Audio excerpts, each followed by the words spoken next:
Oh, waffles. So good. So good. It's hump day. Oh, I'm full of waffles. Let's get it going. Hump day. Mike. What day is it, Mike?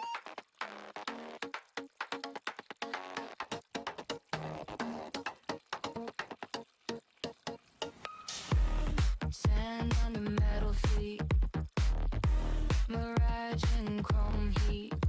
One step, then three. Sky bending like a sheet. Eyes full of copper clouds. Silver dunes ripple and sway. Every footprint lights up, guiding the herd this way.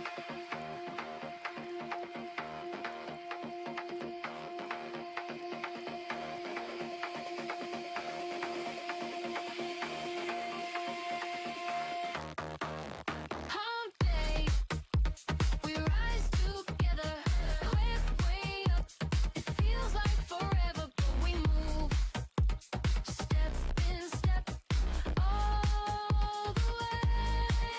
Hump day, hearts getting lighter, side by side. The trail gets brighter, we shout it loud. We live hump day.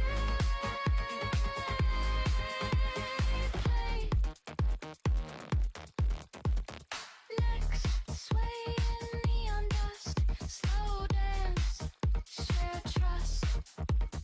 Breath turns to tiny sparks, drawing paths through the dark. Left, right, rhythm, even the smallest stride pulls the riser in.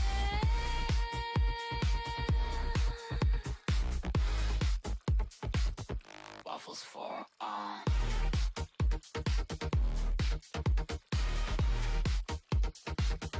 Waffles for all.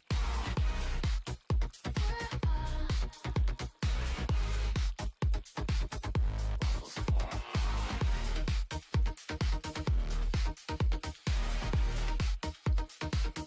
Waffles for all.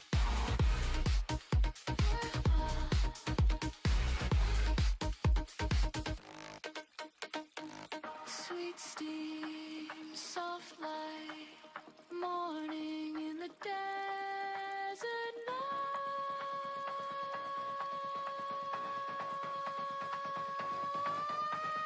Hump day, we rise together, halfway up. Guess what day Feels like it is? forever, but Huh? we move Anybody? Julie, hey, guess what day it is? Oh, come on, I know you can hear me. Mike. What day is it, Mike? Matil Shy Baggins just resubbed for 38 months. Waffle. Soprano, we shout it loud. We live our hump day.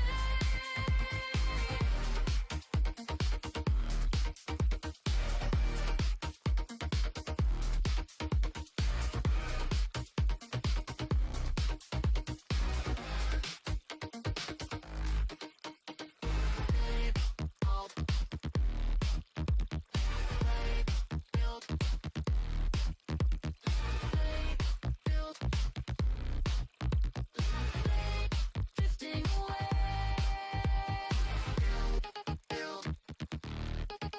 Laugh, play, build. Laugh, play, build. Laugh, play, drifting away. Build, laugh, play. All right, everybody, we're gonna get started real soon. The waffle has been activated. Time to waffle up, baby. Let's go.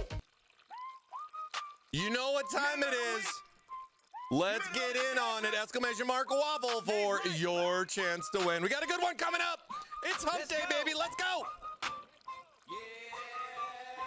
Big hump, big bite, name Mike, sun bright, sand in my kicks, but I walk so light, got a crate full of better and my grill on high. Every Wednesday morning they line outside, they don't come for the coffee, they come for the ride. I'm the camel with the lettuce and the syrup on the side. It's hump day. Waffle up if you got the stuff. Waffle up. Mike and the dudes turn breakfast to a sport that's tough. We ain't got no pancakes here, just squares.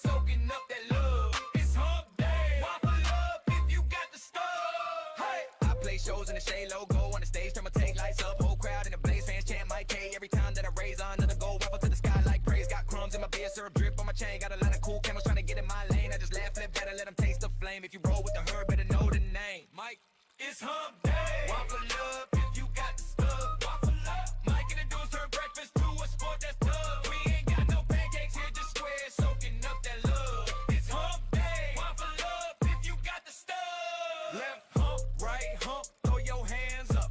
If you're riding midweek and you never tap out, never. If your team waffle, let me hear you shout. Shout. Waffle up, that's what we about. It's hump day. Waffle up if you got the stuff. Waffle up. Mike and the dudes turn breakfast to a sport that's tough. We ain't got no pancakes here, just squares soaking up that love. It's hump day. Waffle up if you got the stuff. Guess what day it is? Huh? Anybody? Julie, hey, guess what day it is? Oh, come on, I know you can hear me. Mike. What day is it, Mike?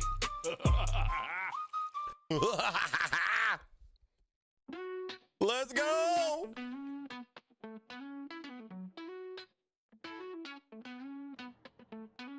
Wake up in the days. What up?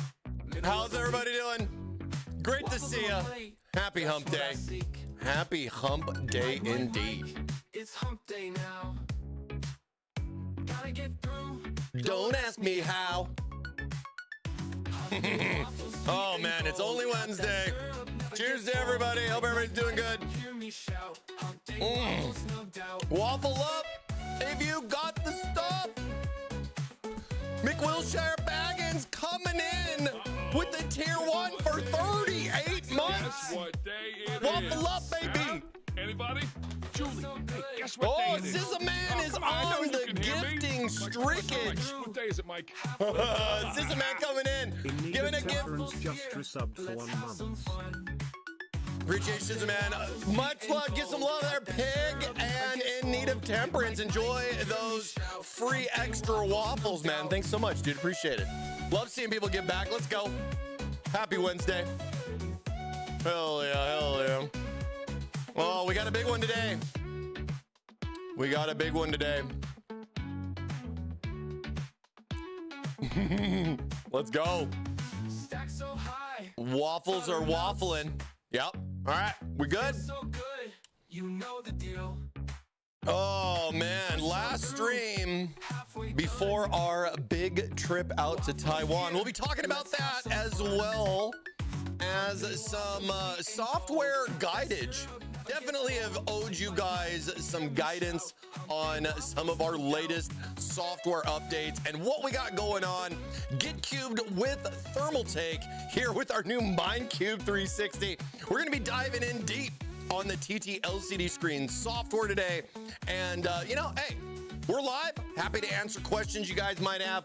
I'll do my best to try to make sure I can cover as much as I can to get you started for some of you that may already be cubed and some that may want to be cubed but just don't really understand like the full details. And we got a lot in the software to cover with that, so we'll have to see what you guys come up with, and we'll have to have some fun coming up with our own stuff to kind of showcase all of the features that this cool software has to offer. Man, it's very interactive from what I'm used to with some of the other stuff, man, but it's a lot.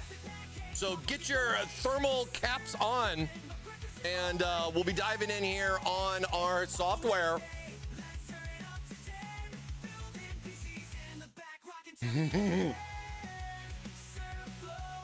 Any software updates on the LCD screen? Yes, we've actually had some pretty big updates.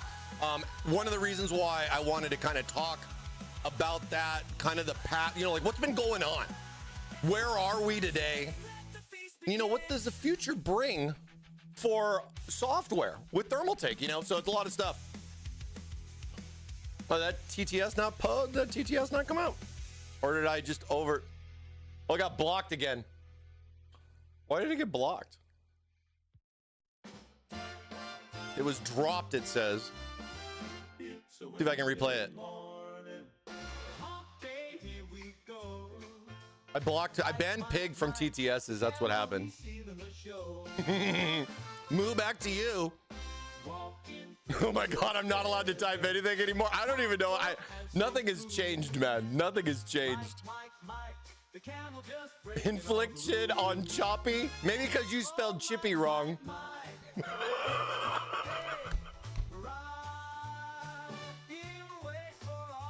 Yeah, I banned Choppy so you can't make fun of Chippy that way. You know what I mean? No, I don't know. I don't know. At Thermaltake Live, I'm about to install the 6-inch TT LCD screen in my system this weekend. Perfect. You know, I'm gonna cover the LCD screen software because I feel TTRGB 3.0. There's just so much involved there with that because it handles so many other things, right? Besides screens. So TT LCD screen is gonna be the focus today, but I had a couple of people ask me, you know, about the 6-inch screen, actually. You know, I gotta give props to people asking in Discord, as well as you guys asking some questions here in chat. I'm gonna do my best. I actually grabbed a screen, I hooked it up, so I have that on this one PC where I got the cube on the other PC. So I have screens on both sides of me. Hopefully we'll be able to give you guys some infos, man. Find out what you guys want. He's choppy now because Mike keeps hacking his lips off. Yeah, you better look out. You better look out. Oh man, good to see you guys, dude. Thank you guys so much for being here. Much love. Much love. All right, let's get into it. Dude, this would be like a cool little, like, if I had something like this big, this would be a cool cube. This would be a cool cube. I did a variety of these. It was really funny because one of them popped up and it kind of made like a pixelated camel. He's like over here too, but like it made like a video game in the background. Where's the, hold on. Let me go back really quick. Let me see if I can, did I save that one? Where was that one? Oh. Hold on. I want to show you guys this. I thought it was funny. So, because I do all of my AI-age, you know? Whoa! Let's go! BJ White coming in. Appreciate the 100 biddies. Let's go, bitty bitties. I did change that setting, by the way. So if you guys want to have some fun with some bits, go for it. I got some other stuff. We got a lot that we're gonna be doing here going forward. Let's just put it that way. Let me see if I can bring up my, let me see, is this it? You guys will have a kick out of this. So I figured with, you know, we're diving into more and more AI stuff. And I feel that, hey, let's go. Em, thank you so much. Appreciate the 100 biddies. Let's go. So I think that, let me, volume good? I don't want to be too loud. All right. So with our software you have the capabilities of adding images, videos, GIFs, all that fun stuff, both animated as well as imagery. And we got a variety of things. And with this being the era of AI, I felt that it'd be kind of fun to show you a little bit as far as like how I do some of my AI creations, right? So when I want to capture like a particular product, I go through pretty much like a little idea, gets a couple of different silly versions sometimes, you know, where like for whatever reason it put a camper on top of the cube. I don't even know why I did this, but we'll be talking about this and more to kind of showcase with you guys on ways that you can make your own stuff your own way. It's your screen, your way here at Thermaltake. And I think AI is gonna make stuff even more fun for you. And we really gotta start diving in on AI videos and stuff like that too. There's so much involved there with that. You know, you get a couple different versions of stuff. You see, I took a couple of tries on this one, made a couple of adjustments on some things because I just wanted this changed or that changed. Like, you know, if I want the little screen here to say, Pig Radio cut Chippy's leg off, it's all been a secret, I could do that. You know what I'm saying? So we'll be talking about this as well as more involving the TTLCD screen and all of its fun little possibilities. I'm going to do my best to kind of cover everything, give you a nice little startup guide as far as when you get this out of the box to when it's plugged into the system and your first boot experience, what to expect, what do we need to do, what do we need to focus on first before we can have some fun with our screens, right? So let's hold on this a little bit. I guess I'm jumping ahead here. I mean, it's a lot to think about. It's a lot to think about. You know what I mean? And I'll do my best to keep my eyeballs on the chat here to see if you guys have any particular questions on it. But other than that, make sure you smash that exclamation mark waffle button by typing that bad boy in the chat. Get in on those waffles, baby. Oh, I forgot. I got to enter too. Oh my God, I almost didn't enter. I got to win too, man. Exclamation mark waffle. I'm in. I made it. For a lot of you that weren't here last week for Chance, changing it up, having some fun, decided that it'd be fun to kind of enter in on the waffle. And then with me being, of course, in the runnings for the waffle, it's definitely not a negative for you, but a positive, because if Thermaltake Live wins a waffle, that's gonna bump us up to 3 giveaways, and we're gonna re-roll the Thermaltake Live waffle win so we can have some fun, but reward you guys with even more, going up to a full 3 spins, so that way we can have 3 people get some waffles on a Wednesday. All right? Oh yeah, lots of stuff. Electric Yoshi coming in. Dude, what's up, buddy? How you been? Thank you for the 100 biddies. Thank you so much. Hope you've been good, my friend. Hope you've been good. What if TT wins on the reroll, then 4 winners? Ooh, I guess we'll have to wait and see what could happen there. Maybe I just keep winning over and over and over and over. Oh my God. Oh my God, SZA-Man. SZA-Man coming in with 10 gifties. Dude, SZA-Man, dude. Thank you, man. Much love. Can we get some waffles in the chat for all of you extra waffle winners? Look at all you guys in here getting some free waffles. Let's get some waffle love in the chat there for SZA-Man throwing down the fat 10 stack. Sizeman51 has gifted 10 subs to viewers. Let's go, man. Thank you so much, bro. Hey, that's you. Box coming in with the 53 months, dog. Oh, hey, King, you dropped this. Oh, my waffle, thank you. Hey, King, you dropped this. Oh, thank you, sir. Thank you. Thank you, sir. Oh, man, you guys are the best. Thank you, guys. Thank you guys so much. Whoop, whoop. I clicked on something. All right. So let's find. All right, Mike. We got to get this started here. We're getting too hyped up with all the waffle love. We're getting too hyped up here. Appreciate you guys. We're smashed up into the. I think we're on level 4 hype train right now. We on level 4? Yeah, almost level 4. Wow. Thank you again, SZA-Man. Appreciate the love, dude. Thank you so much. All right. Oh, let me go to the top of the page up. Oh, there we go. So, you're interested in some new software. You want to take a look at what Thermaltake has to offer. Of course, we have a variety of AIOs out there in the market. One of the main ones that we're focusing on the high-end side is, of course, our 4-sided, 4-screen Minecube AIO. Now, this is a screen that I honestly didn't expect something like this to be here. When you see all the varieties of screens, people started bending the screens different ways, doing different things. I've seen inverted screens, I've seen rounded screens, I've seen square screens. There's lots of screens. It's kind of like the next generation of RGB for what I feel a lot of us in the PC community look for. And I mean, with the technology coming out today and the stuff that's going to be empowered going into the future and tying that in with some fun AI tools, you can have a very customizable personal experience. And, you know, I mean, you want to slap your picture, your cat or your dog on there, or, you know, that high performance vehicle that you like to drive around. You know what I mean? You got some good videos of doing some burnouts. You can slap that on your cube just the same.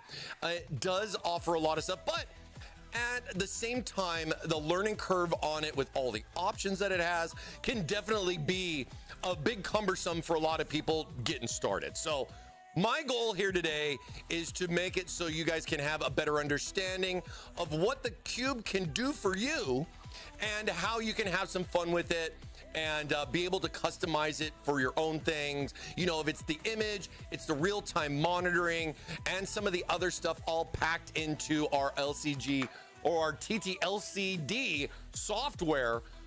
We got a variety of options for you guys, and I'm hoping that I'm going to be able to cover a good bit about this here today. All right, make sure if you guys have questions, let me know. I appreciate if you could highlight the message too.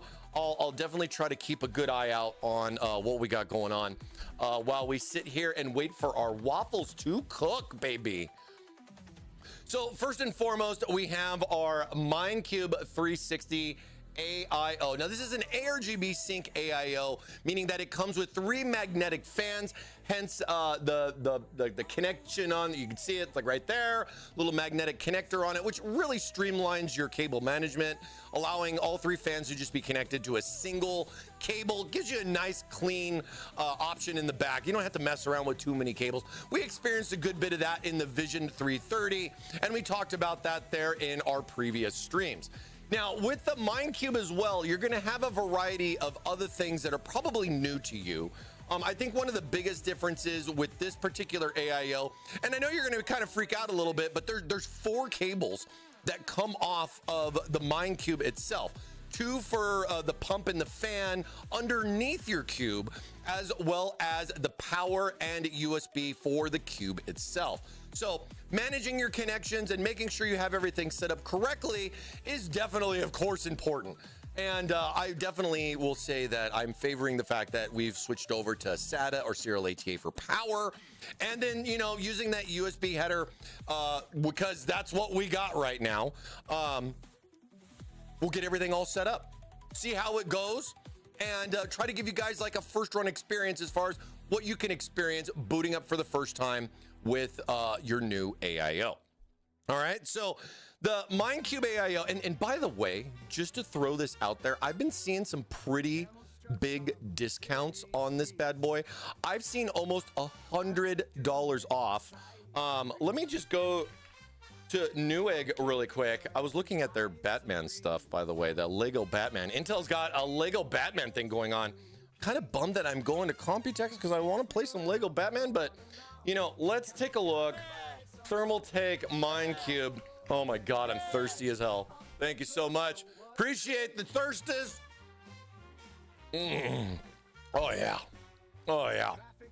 So some pretty steep discounts I have noticed here on Newegg, for example. Feel free to take a look.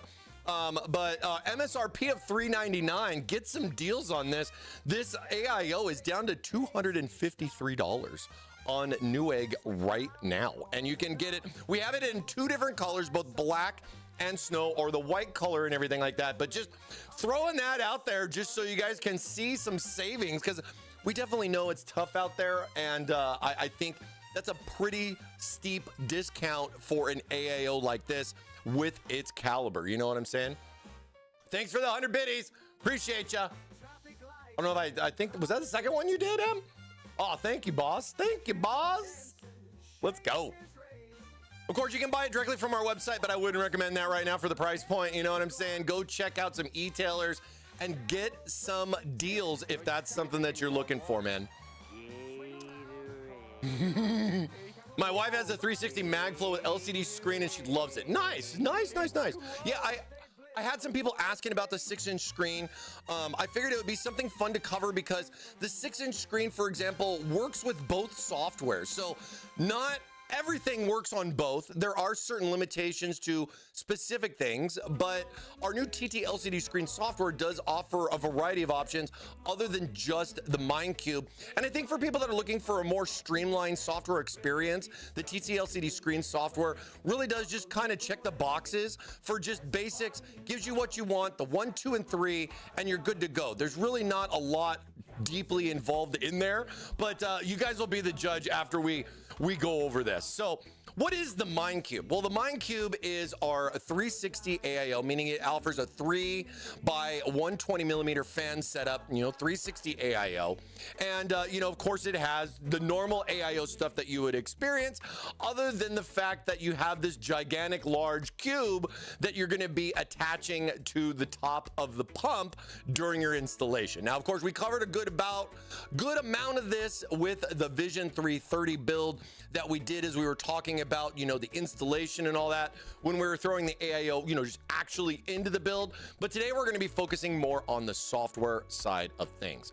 Now, the Minecube offers 4 separate independent screens at 720p resolution, allowing you to be able to configure each and every one of those cubes, and the orientation as far as the installation goes offers you a variety of different things that you can do depending on the layout as far as where this is going in your case. The days of being concerned with I have Intel versus AMD and I can only go one way or the other, where I have 4 options with Intel and 2 options with AMD, Minecube eliminates those concerns as far as allowing you to set your screen the way you want it to without worrying about any limitation on who you end up going with as far as the performance side of things with your components, which is probably one of the biggest things, because I've used the MagFlow and some of the other ones where, that's the screen itself only goes on one particular way. You don't have, the option to be able to rotate it in multiple directions and be able to turn it like 180 or 90, depending on what you want to see or how you want to see your screen. So that right there is something you'll have to figure out as far as which way you want to go. And then, of course, we'll be showing you the best ways to get everything set up on the screen once you get there. Yeah, I'm installing the 6-inch screen this weekend, doing a full overhaul of my gaming PC. Nice, man. It's springtime, you guys. Definitely something to say. Consider thinking about doing a nice, fresh, clean OS install. It really doesn't take long. I know it's a lot to ask. It's a spring cleaning time. If you haven't reinstalled your OS in several years, now is the time. A fresh, clean OS, kind of just getting everything, just figuring out, don't be lazy, guys. Manage your critical information for your finances and all that stuff. Make sure everything's good. Understand your passwords and everything, but man, don't be riding no 5-year-old OS wondering why your performance is leaking. You know what I mean? I used to have a lot of friends back in the day that would swear by reinstalling Windows once a month.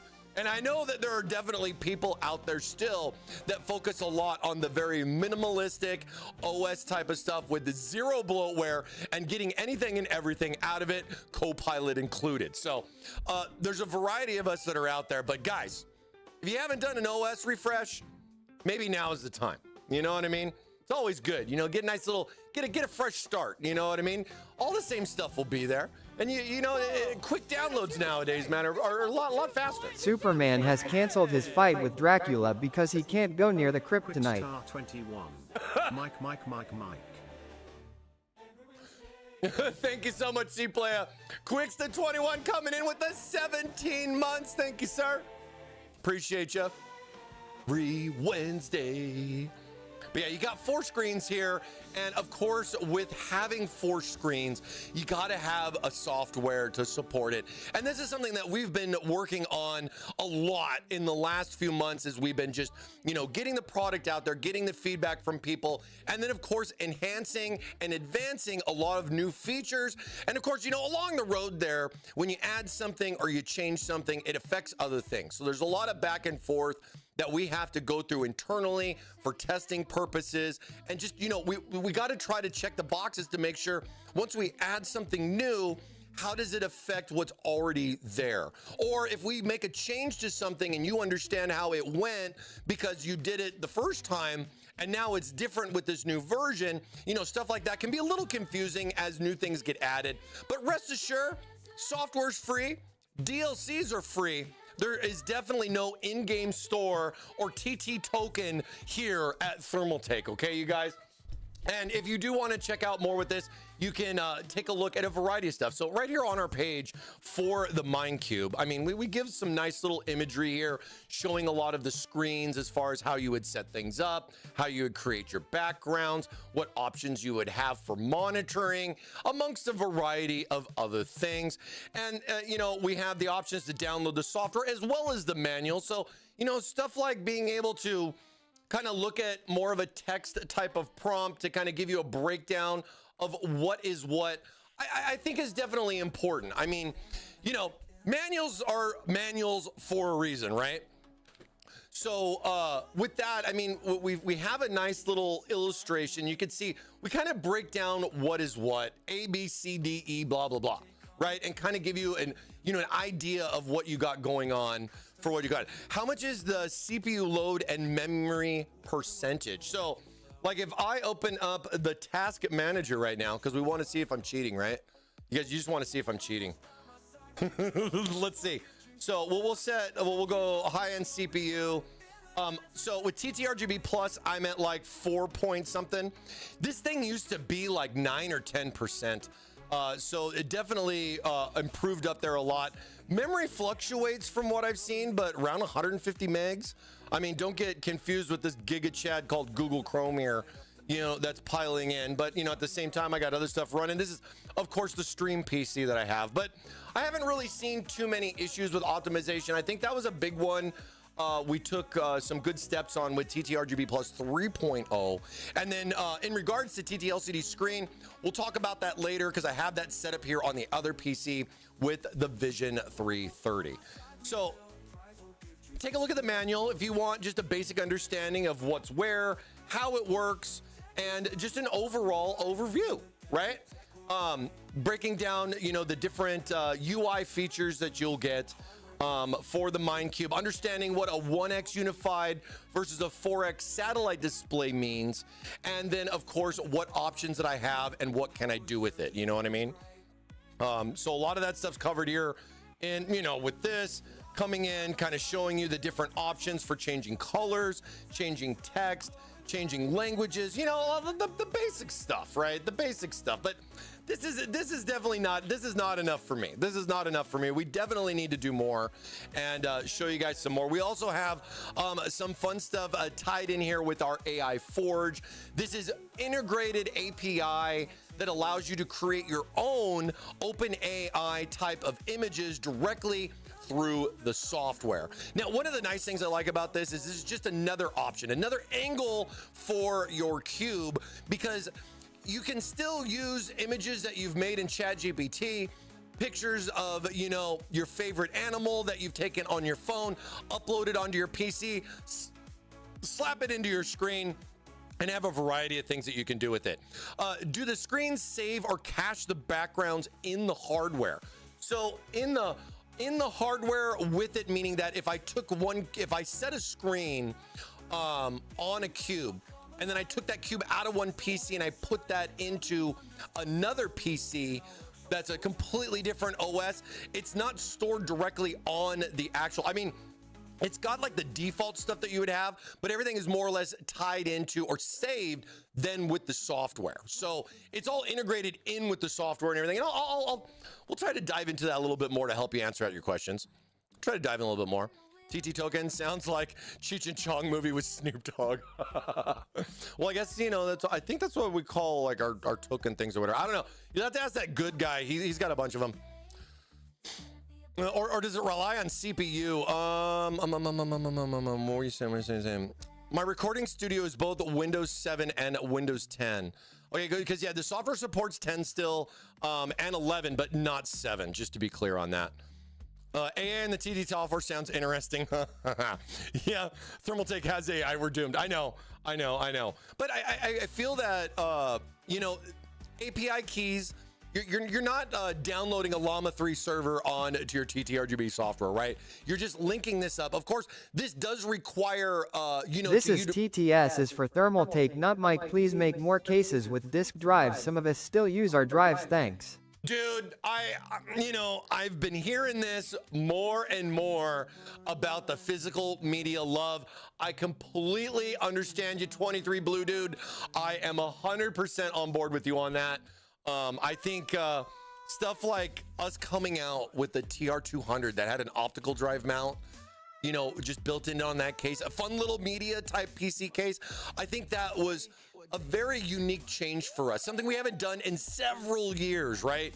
And it's interesting, you know, more and more people get that. The retro, man, I'm seeing that retro coming back. You saw Asus's, you know, bare copper motherboard amongst others and everything like that. I mean, we're really gonna have to think more on this retro stuff, but you know, those kind of things take time, right? Those kind of things take time.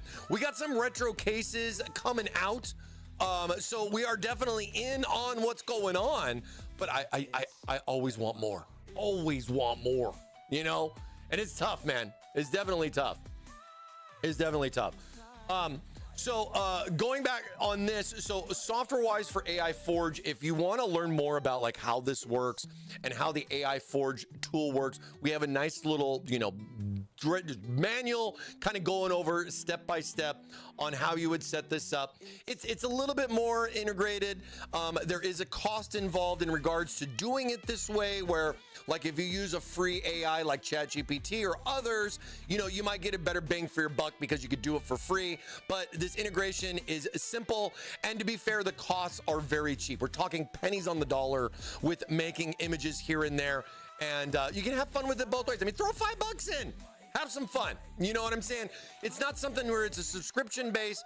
It's not something where you gotta put a big amount of money in, but you could throw a couple of bucks in there, have some fun with it, and then reload it up with some more credits if you'd like to. As far as I'm aware, they don't expire. From what I've seen, I've had API keys for, you know, over a year now, just playing with stuff. But gist of it is you have options there to be able to create your own backgrounds with AI Forge. This is just another angle for what you can do. This does require you to add in an API key that you will have to create. But then once the key is added in, it gives you a nice simple prompt where you can type in text to image directly through the software to then create said image that you would like, and then apply it directly into the software, have it saved into your software library, and be able to create your own stuff from just some simple words. You know what I mean? And then I feel that, you know, with stuff like ChatGPT and others, you can emphasize that or expand on that to do even more, and that can really make a lot of fun with a lot of stuff that's going on. I agree. I do still use disk drives myself. I own a recording studio and do backups of Blu-rays. Wow. Yeah. No, I can understand that. The Retro 360 is on sale at Newegg. Support some 5 1/4 drives. The Retro 360 does not support optical drives. I am so sorry, but I will say the case comes in at a very affordable price. I think it's about $90 on Newegg to take a look, but it was definitely the one thing. I mean, you know, you asked me personally, one thing I would have changed with the Retro 3, I would have added that little bracket like we have with the TR200 to add in that optical drive. But there's a little takeaway there, like with the TR200 with your AIO spacing. So it's kind of a toss-up. Do we make a bigger case? Does do both? What do we do? Is a 240 okay today? It's a give and a take, man. It's a give and a take. This is some tough decisions that you got to make sometimes.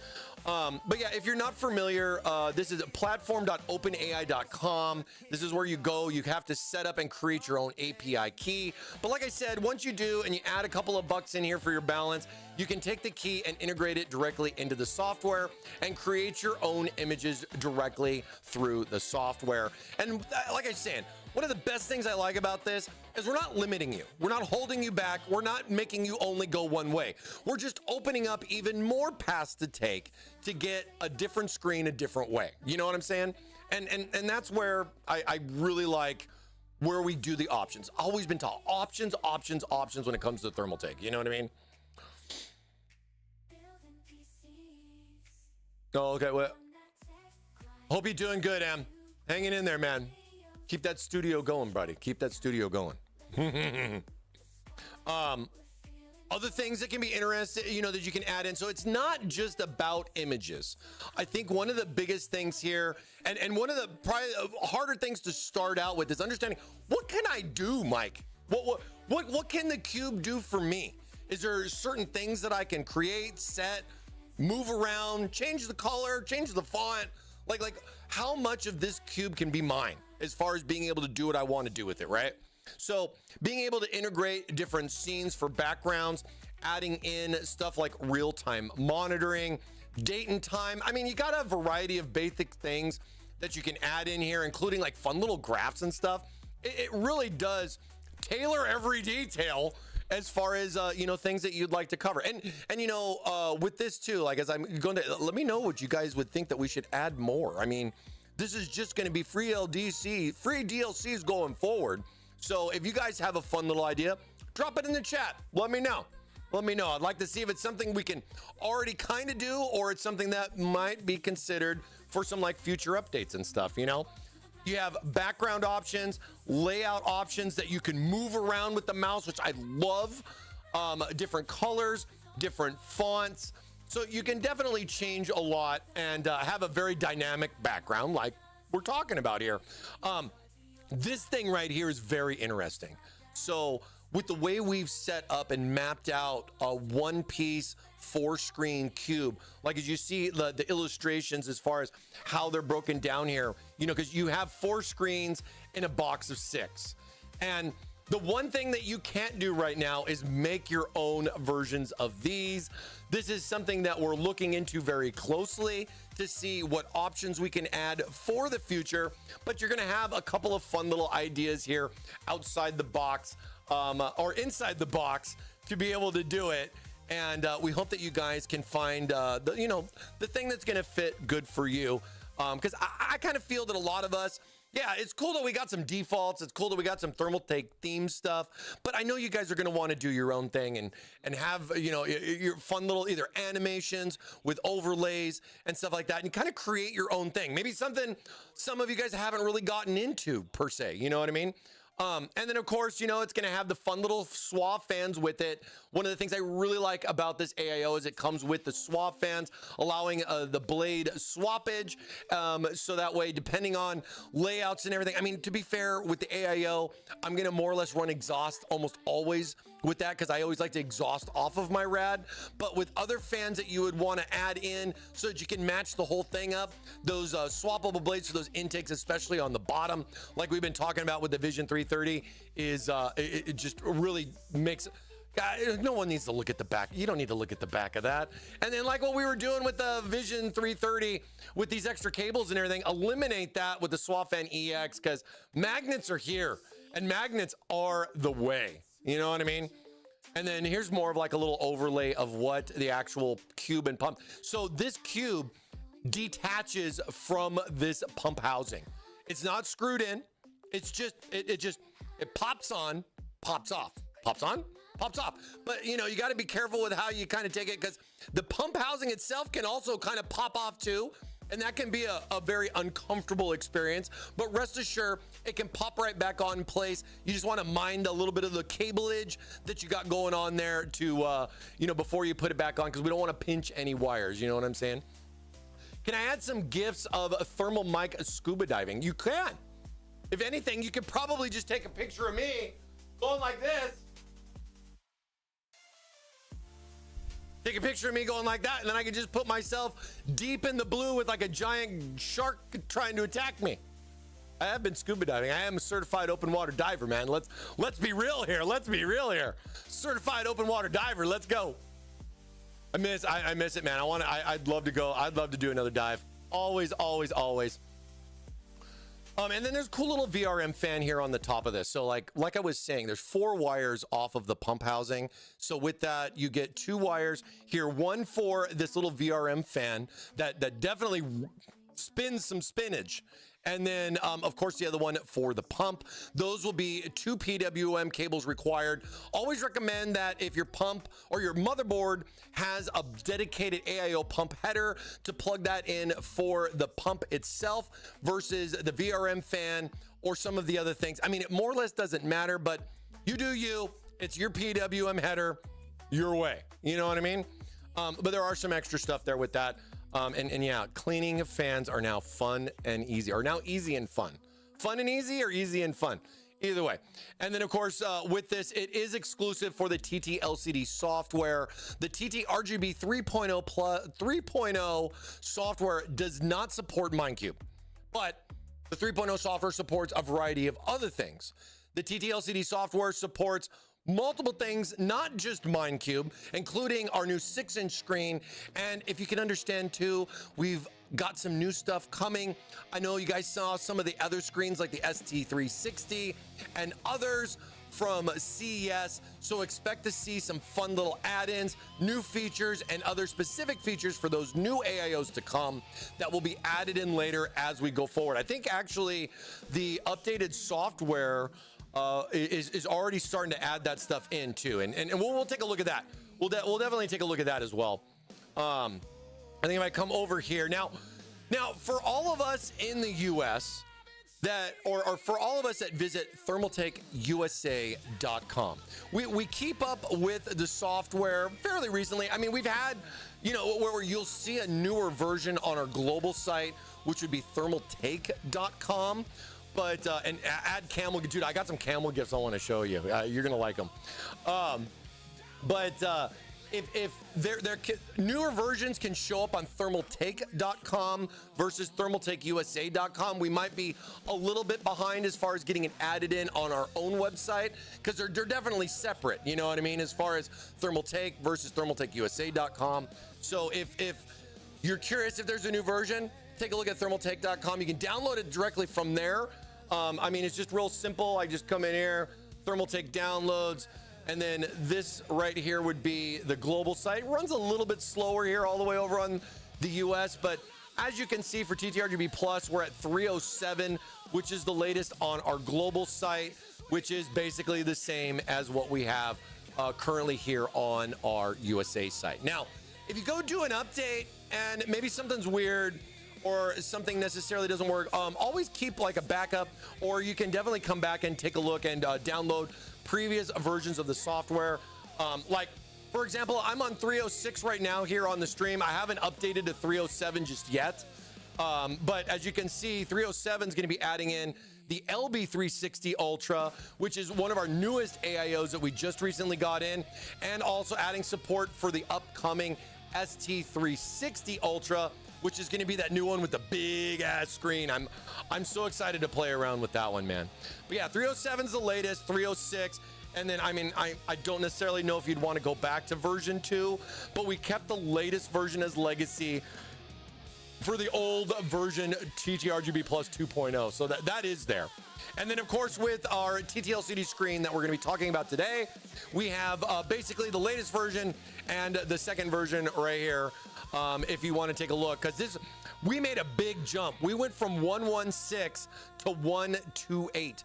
And if you can understand how software and stuff like that goes, there was a lot of incrementals in between there, a lot of testing, a lot of feedback, QA, QC stuff, as we were implementing new features, fixing other things that got affected by it, and just kind of moving things around, you know, and more updates are going to be coming. So keep checking back regularly, or keep smashing that waffle button to stay tuned for all the latest here from us at Thermaltake Live. Because I'll definitely try to keep you guys posted on when a new big update comes out. And, you know, we'll try to do this more often, you know what I mean? But let's see how it goes. How many manufacturers you know do a full software RGB testing live in front of their audience, where the unfortunate is definitely possible, but we like to ride the line here in Waffle Land, so we'll see how it goes. And I mean, dude, we've been doing software. This is crazy. I mean, you can even go back and get the old version 1. You know what I mean? The old version. We have the RAM software, the Neon Maker, when that was a big deal back in 23 when we were doing that. I mean, there's just so much stuff on here, man. There's so much stuff. But I would say some of the big ones is our TTRGB 3.0 and our TT LCD screen software. All right. So, yeah, because I'll come back to this. I'll talk about the camel thing in a little bit. You know, now that we're all kind of in here, you know, and you guys, you guys are all kind of in here.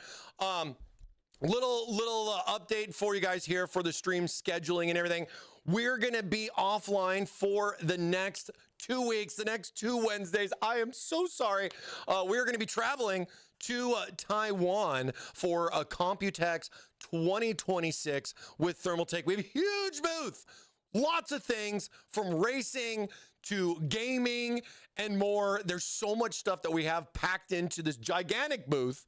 And, you know, your boy ThermalMike is going to be there front and center, showing all of the top media gurus, all the latest from Thermaltake. And hopefully we're going to be getting some bangers of videos out for you guys to see what's going on, find out what's coming up next. What's a new look that we have for Thermaltake? What new stuff is, you know, did anything get updated? You know, are we going to hear more about the View Cross? What about the Core PX Infinity? A lot of people have been asking me for more Core P series stuff. I'm very excited for the PX Infinity or the Core P10, however you guys want to call it. But either way, it's some exciting stuff. It's a fun time for me. I got so much to do next week as I go into Taiwan, as we're going to be diving in on all the latest stuff. I got to get all the details, all the specs, the fitments, like how many fans, where does it fit, how it's size. It's a lot, guys. I'm taking notes. I'm going to be taking lots of notes and cramming for my exam coming up June 2nd as we start Computex 2026. Huh? Anybody? Julie, hey, guess Chef what day it is? Marlon, let's I go. know you can hear me. Mike. What day is it, Mike? I'm going streaking. Chef Marlon just resubbed for 12 months. I'm going streaking. Thank you so much, man, for the 1 year, bro. Appreciate that, man. Let's go. Let's go. Enjoy that new 1 year badge as well. I gotta get some. We're gonna revamp a lot of stuff on the stream. Big stuff is coming after Computex, you guys. OMG. So yeah, if you want to take a look, there is a lot going on. Computex, of course, is going to be June 2nd through the 5th. Of course, you know that over there is tomorrow versus today. So I would say stuff that we're going to be doing on Tuesday, you guys are going to see on Monday. So it's kind of like future. If anything, it kind of saves a lot of the media an extra day on editing, because funny enough, like if they can come in on a Tuesday, get their editing done, they can literally put the video back out on a Tuesday, the same day that they shot it, almost at the same time or before they even shot the video. And then they get you some crazy Back to the Future-age going on, you know, with stuff like that. You know what I mean? And I'm saying, dude, I'm excited. I'm mounting my new TT 6-inch screen in my Deadpool PC this weekend. Hope the software rocks. Yeah. I'll show you some fun stuff with that. Just to throw, I'll do a little 3.0 stuff as well as with the 6-inch screen with TT LCD, because the 6-inch screen works on either or. So maybe you might want to take a pick after seeing what I got to show. All right. But yeah, so Computex, June 2nd through the 5th. Oh, my little river. Let's restart it. There we go. So yeah, this is gonna be a big week. A lot of stuff that's gonna be there.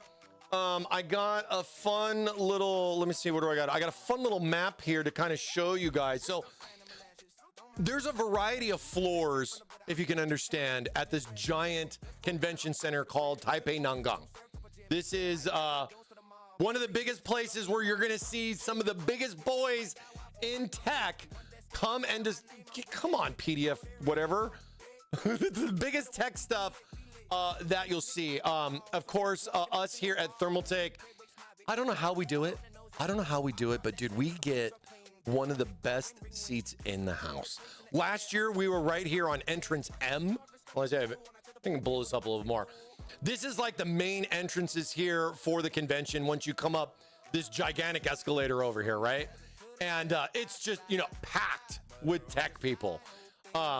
You got MSI, you got BenQ, Asus, AData, Gigabyte, you got Asus x2 with ROG. Be interesting to get to see that retro board, for example. I'm definitely looking at that. That looks pretty interesting. Foxconn's going to be our neighbor this year, so I always like to go over and see if Foxconn has going on. You know, it's some interesting stuff over there. You know what I mean? What'd you say? I'm mounting the 6-inch screen on a CPU AIO water block, not the TT AIO thicker rad. Oh, okay. Yeah. You know, that's another thing that we've been talking about too, is beefing up our rads on our AIOs and everything. It's more complicated than you think, right? because we spec out our cases for fitment, you know, and we do that measurement by saying 360 or 280 or 240, right?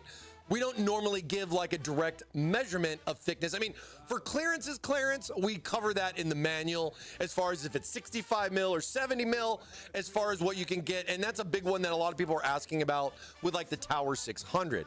But once you start increasing the rad size with the fan, those kinds of AIOs are going to be incompatible with certain Thermaltake cases. So it's a tough one to think of. Like, what do you do? Where do you draw the line of saying, all right, we're going to make some thicker AIOs, but if you have this older case, it's not going to work with it. It won't fit anymore. You think about how crazy that can be, right? How much more? It's more than just making an AIO with a thicker rad or a thicker fan, for that matter, you know? So stuff like that can definitely be a bigger change. You know what I mean? It definitely can be a bigger change. Where'd my mouse? My mouse? But yeah, we are right here in front of entrance N. We're going to be on the left side when you come in through the big doors right there. We have a gigantic booth.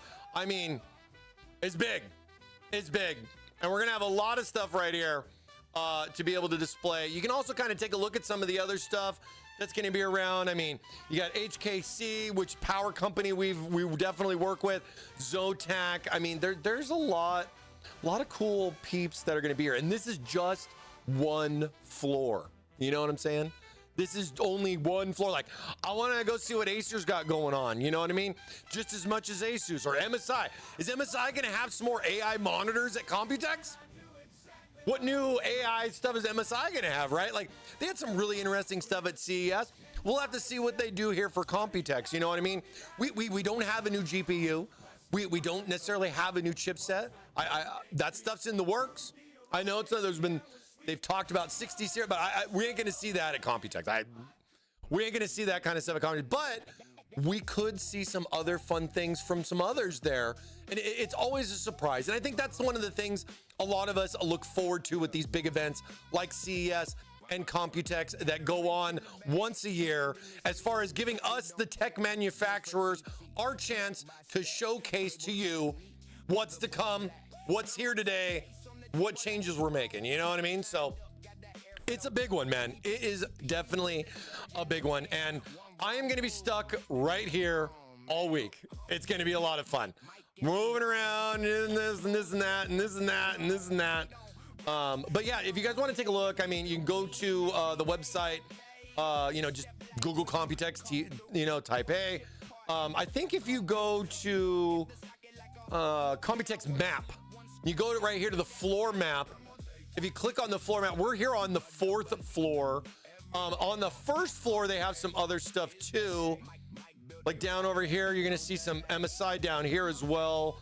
Some other companies, Gigabyte's also down here too, for different types of products. You know what I mean? Like G-Skill, that's another bit. Like G-Skill's always down there. Go see what G-Skill's got going on. So there's so much stuff, and there's multiple floors of things. So I hope you're all excited as much as I am to see like what's the new stuff for 2026 and what's cooking right now as far as what's going to be coming up soon. You know what I mean? Oh man, I'd love for you guys to go, man. Yeah, no, dude, it's a fun trip. I mean, one of the nice things that I like personally, like as far as being a tech manufacturer that gets to talk and gets the honor to meet and showcase all the fun new things to all the big medias out there. It's like certain people I only get to see once a year, and it's at this show. So it's always a nice little, hey, what's up, man? How you been? And those kind of things are just so humbling. You know what I mean? I love seeing peeps saying hi, and getting to talk to everybody. Dude, I'm definitely a camel that likes to go out and have fun. You know what I'm saying?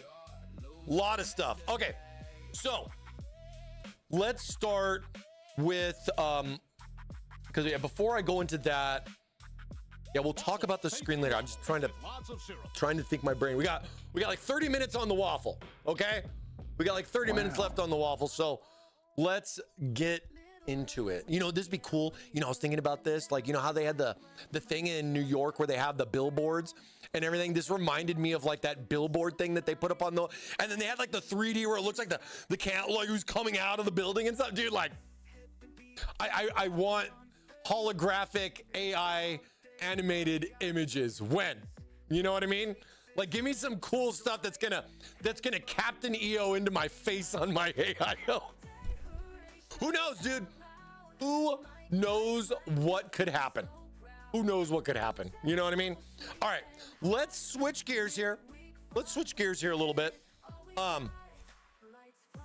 You see how I can kind of show a little bit on the hardware side of things, and then we're gonna dive right back into the software. Blade Runner style, dude, right? So you guys saw we did our Minecube installation here. This was the Vision 330 mid-tower case that we just finished. It had that one-piece tempered glass panel. Fun case to build in, good mid-tower, not something too big. I like the extra width, you know, slapping the power supply on the back side. The case, for the most part, is all metal, you know, with a little extruded plastic to give you a cool little look there in the front, but filtration top to bottom. And one of the best things about the case too, $100 comes with 6 fans pre-installed. So stuff like grabbing a Minecube makes it even easier for you, not just on the installation side of things, but on your budget.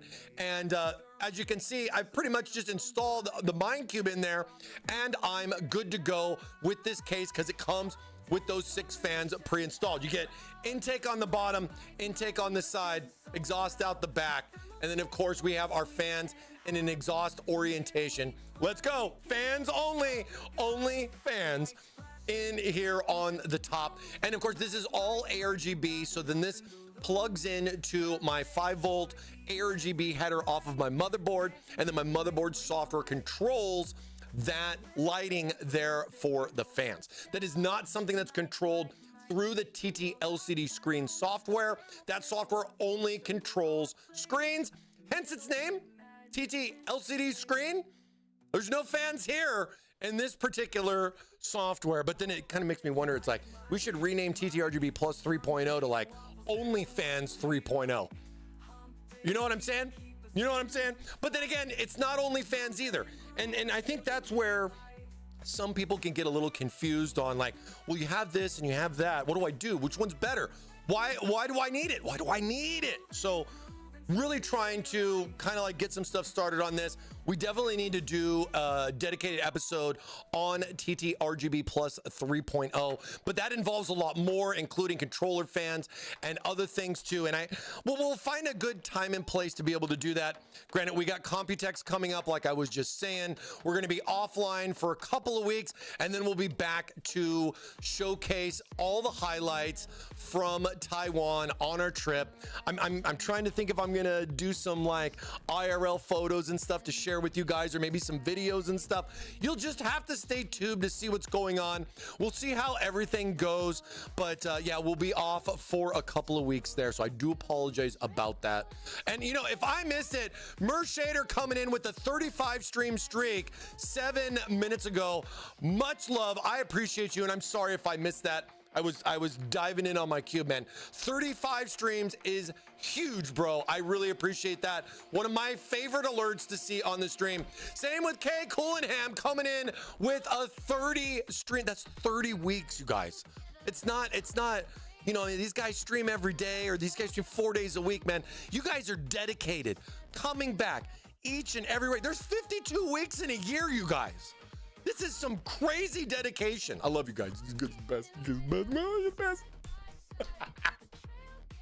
Oh, man.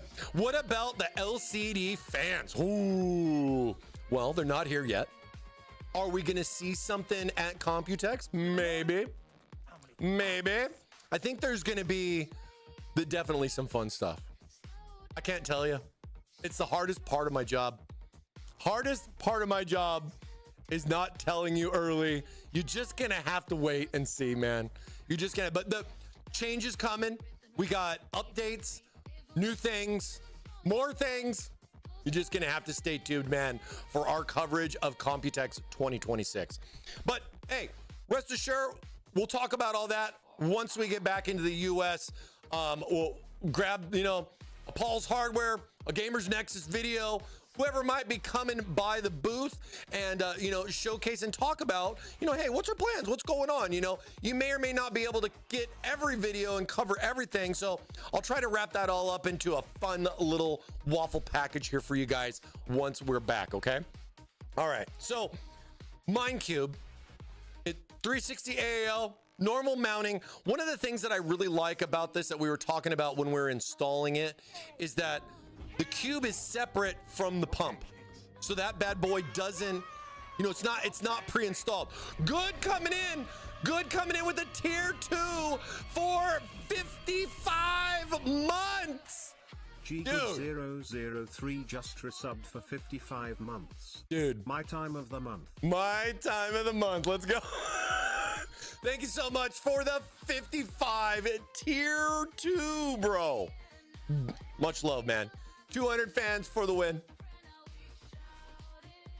Will there be 200 mil fans at Thermaltake for Computex 2026? We'll just have to wait and see, won't we? We'll just have to wait and see. You never know. That's the fun about it. You know what I mean? That's the fun about it. If only I could show you. If only I could show you. You know what I'm saying? But it's a lot of fun that there's just a lot of fun you can do with this cool little cube. But again, like I was saying, during your initial installation and everything, the nice thing about this is you can set this right here on the table, not worry about scratching it, doing anything. In fact, you don't need the cube even connected to run the system. You know what I mean? Of course, you're going to need your pump power, and the VRM fan does help, more or less for keeping your screens cool. But, you know, the screen, this cube itself is definitely not something you need in order to get your first boot up. So a lot of times, if it makes sense to you, leave your screen off for a little bit, get Windows installed, get everything updated. Once you're kind of settled in, everything's good, and you're nice and sound with it. You've gone in and you've done your fun cable management. Everything's working. Right? We checked our memory, we checked our storage. We're able to install the OS without issues, update, chipset drivers, all the drivers. We went to nvidia.com and we had to click on that drop down 5 different times and then click search. Oh my God, can they fix that? It's stuff like those things, man, that just like, I'm just like, bro, why do, and it's like, it doesn't even default to GeForce. And I'm like, how can I fix that? You know what I mean? But getting all your stuff situated, you don't necessarily need your cube directly in there. But as you can see here on the cube itself, this is going to be where the pump itself actually goes into, as shown here on our test system that we have. And it's just got a couple there's little clips here. Let's dive in on it a little bit, right? Let's dive on this a little bit. So here's your fun little box. Here's your fun little box. And with this you have 4 screens. So you have an orientation decision as far as where you want to have your blank space. I mean, of course, this is going to be where the pump is going to mount. And as you can see, there's no screws. You don't have to take any screws out.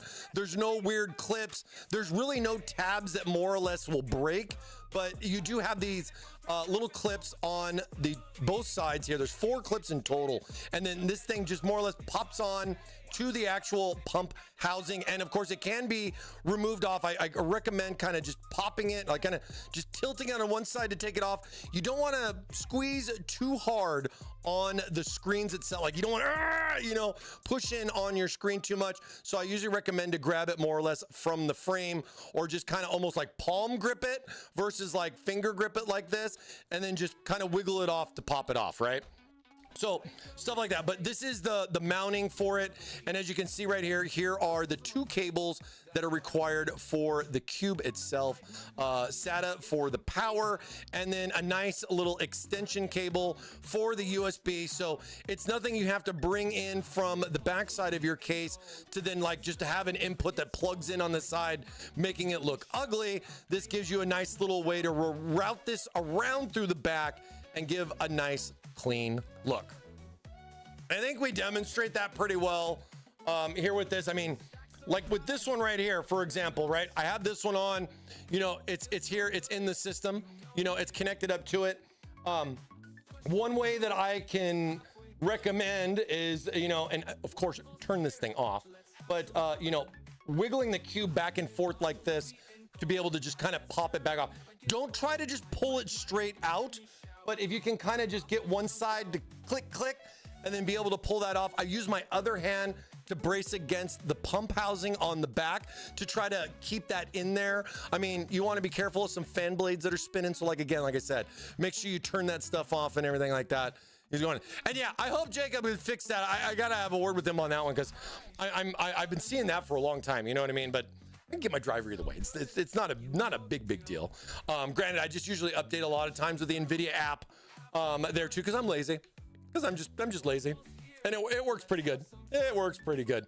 Oh, another thing too, man, we updated to NV Broadcast 2.0. So I've been using 2.0 thanks to Jacob, actually.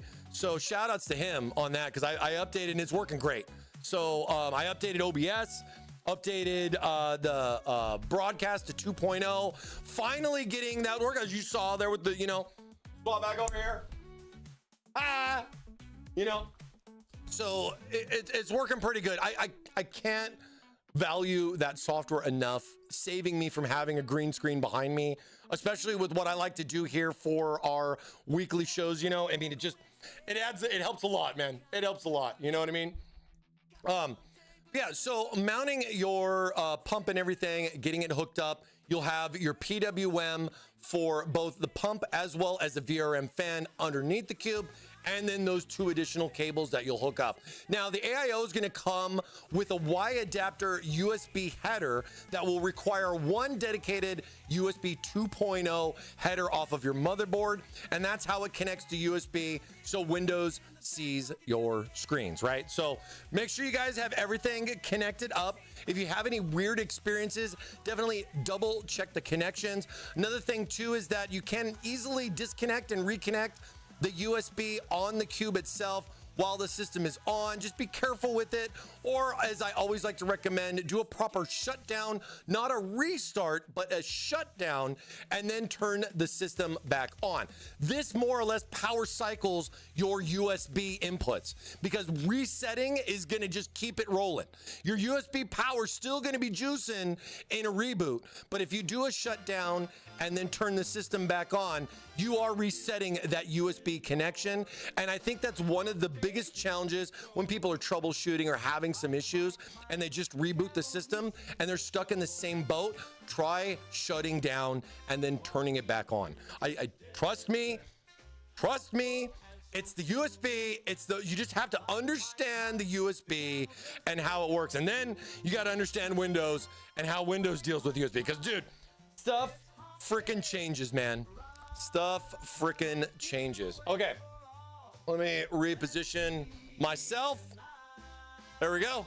I got another color too. I got the blue one. I even got a purple one too. Look, here's my purple one. I got a couple more of those. Trying out blue today. I actually really like this blue. Actually, really like this blue. It almost perfectly matches the blue C Pro fittings. Almost perfectly matches the blue. I don't know if I do.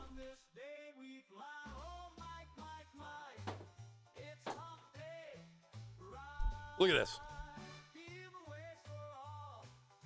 Colors, it matches my fitting. That's why I bought it. 100% that's why I bought it.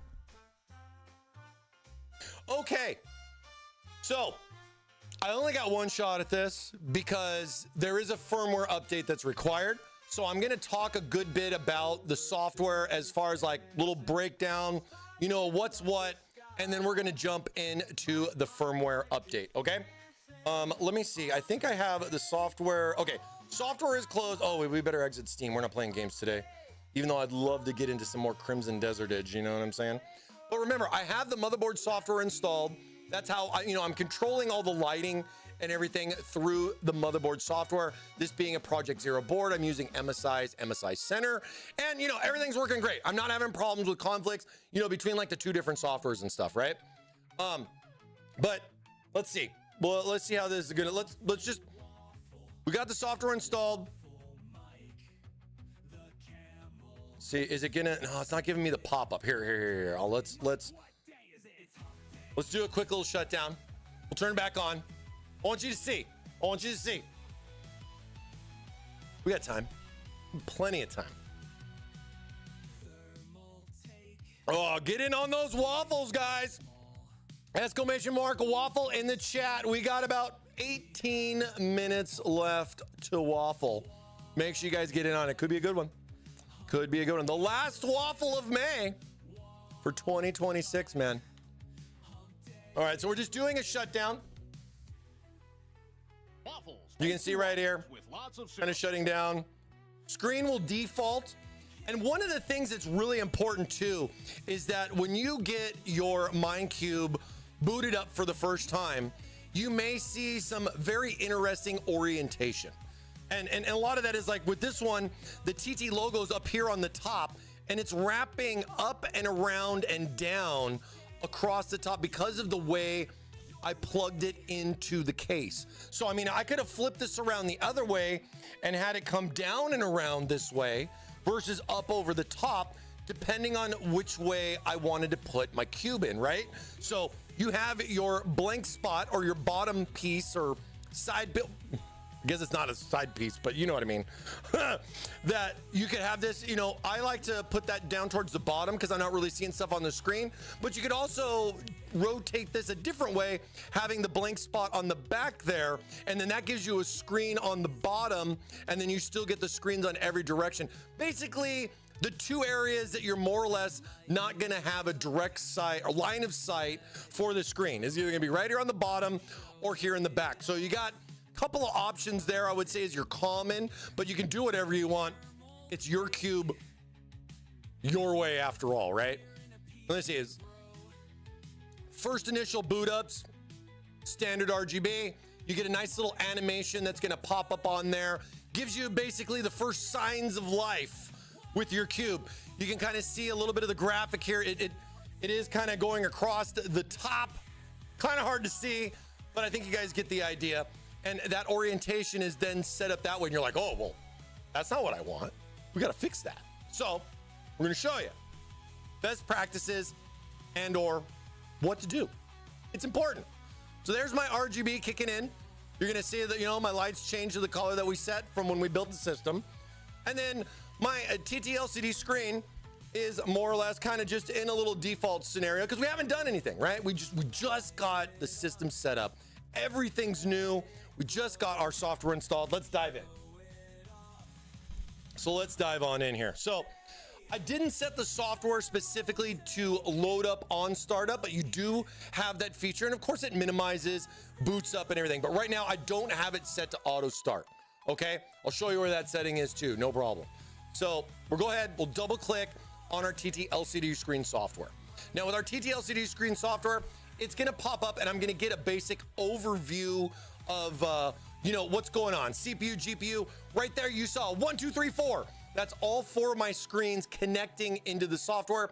It's the first good sign that you want to see to make sure everything hardware-wise is connected up properly. I mean, if you see 2 screens or nothing pop up saying it's connected, you know, then definitely could be something going on with a cable or a connection, and you're going to want to double check that before continuing. Now, another good sign is you're going to see Minecube pop up right here on the software where initially it wasn't. It won't show up until you connect it in, but then you'll see the Minecube pop up right here. But before we dive into that, just a little breakdown. So this is TT LCD screen. This is the latest version. I am running version 128 right now, which is the latest off of our website. And you just get a nice little overlay showing CPU usage, GPU usage, memory, hard drive. You got some temps here. Just a nice little snapshot of your system. Now, for anybody that's building a new PC, you know, this could be maybe one of the first glimpses of where you're at for temperatures, usage and stuff like that. I mean, yeah, there's other software you can install. Maybe you installed those first, maybe not, but this will give you a nice little snapshot either way of what you got going on. You know what I'm saying? And the other little things down here, you know, with like network and stuff, we've been talking about what we could do with this and where, you know, like what what changes, revampage, or what, you know, like, is there something here that you need, that you have to have, you know what I mean? Like, so I think we're always expanding on these things, and your guys' feedback is always big. Now, system info is pretty straightforward. It's going to give you a little breakdown. Of course, right here, it's going to reference that I got an i5 14600K. That's what we installed here in the system. GPU-wise, we got an RTX 5080, which we saw all that awesome Crimson Desert awesomeness last week. You know, and just kind of giving you a little breakdown of different stuff, like motherboard. Here's your motherboard, kind of showing chipset. It'd be cool if I could show the BIOS version here, to be fair, but I get that. Memory, you know, detection. Granted, I would recommend checking this in the BIOS before even installing Windows. But, you know, just kind of breaking down, you know, different things. Monitor, you know, it's going to kind of just give you a variety of things to look at. Is it a big deal? Not really. Is it there? Yeah, you can take a look at it, right? The bread and butter, or I guess I would say syrup and butter of this software is, of course, going to be the Minecube section. Now, with the Minecube section, you're going to be greeted with this right here. I don't think the pop-up didn't show up because I clicked skip, and I believe that's my bad on that. I wonder if I uninstall, reinstall software, my bad. But either way, when you boot up your Minecube for the first time, you will likely see a little pop-up saying, hey, there's a firmware update. Would you like to update it or skip it for now? So then you have the choice to either update or skip. Don't worry, if it's something you don't want to do right away, you're totally fine with that. You can click skip and go down over here to the settings tab. You're going to use your mouse wheel to scroll down. One little hidden option right down here on the bottom is called firmware update.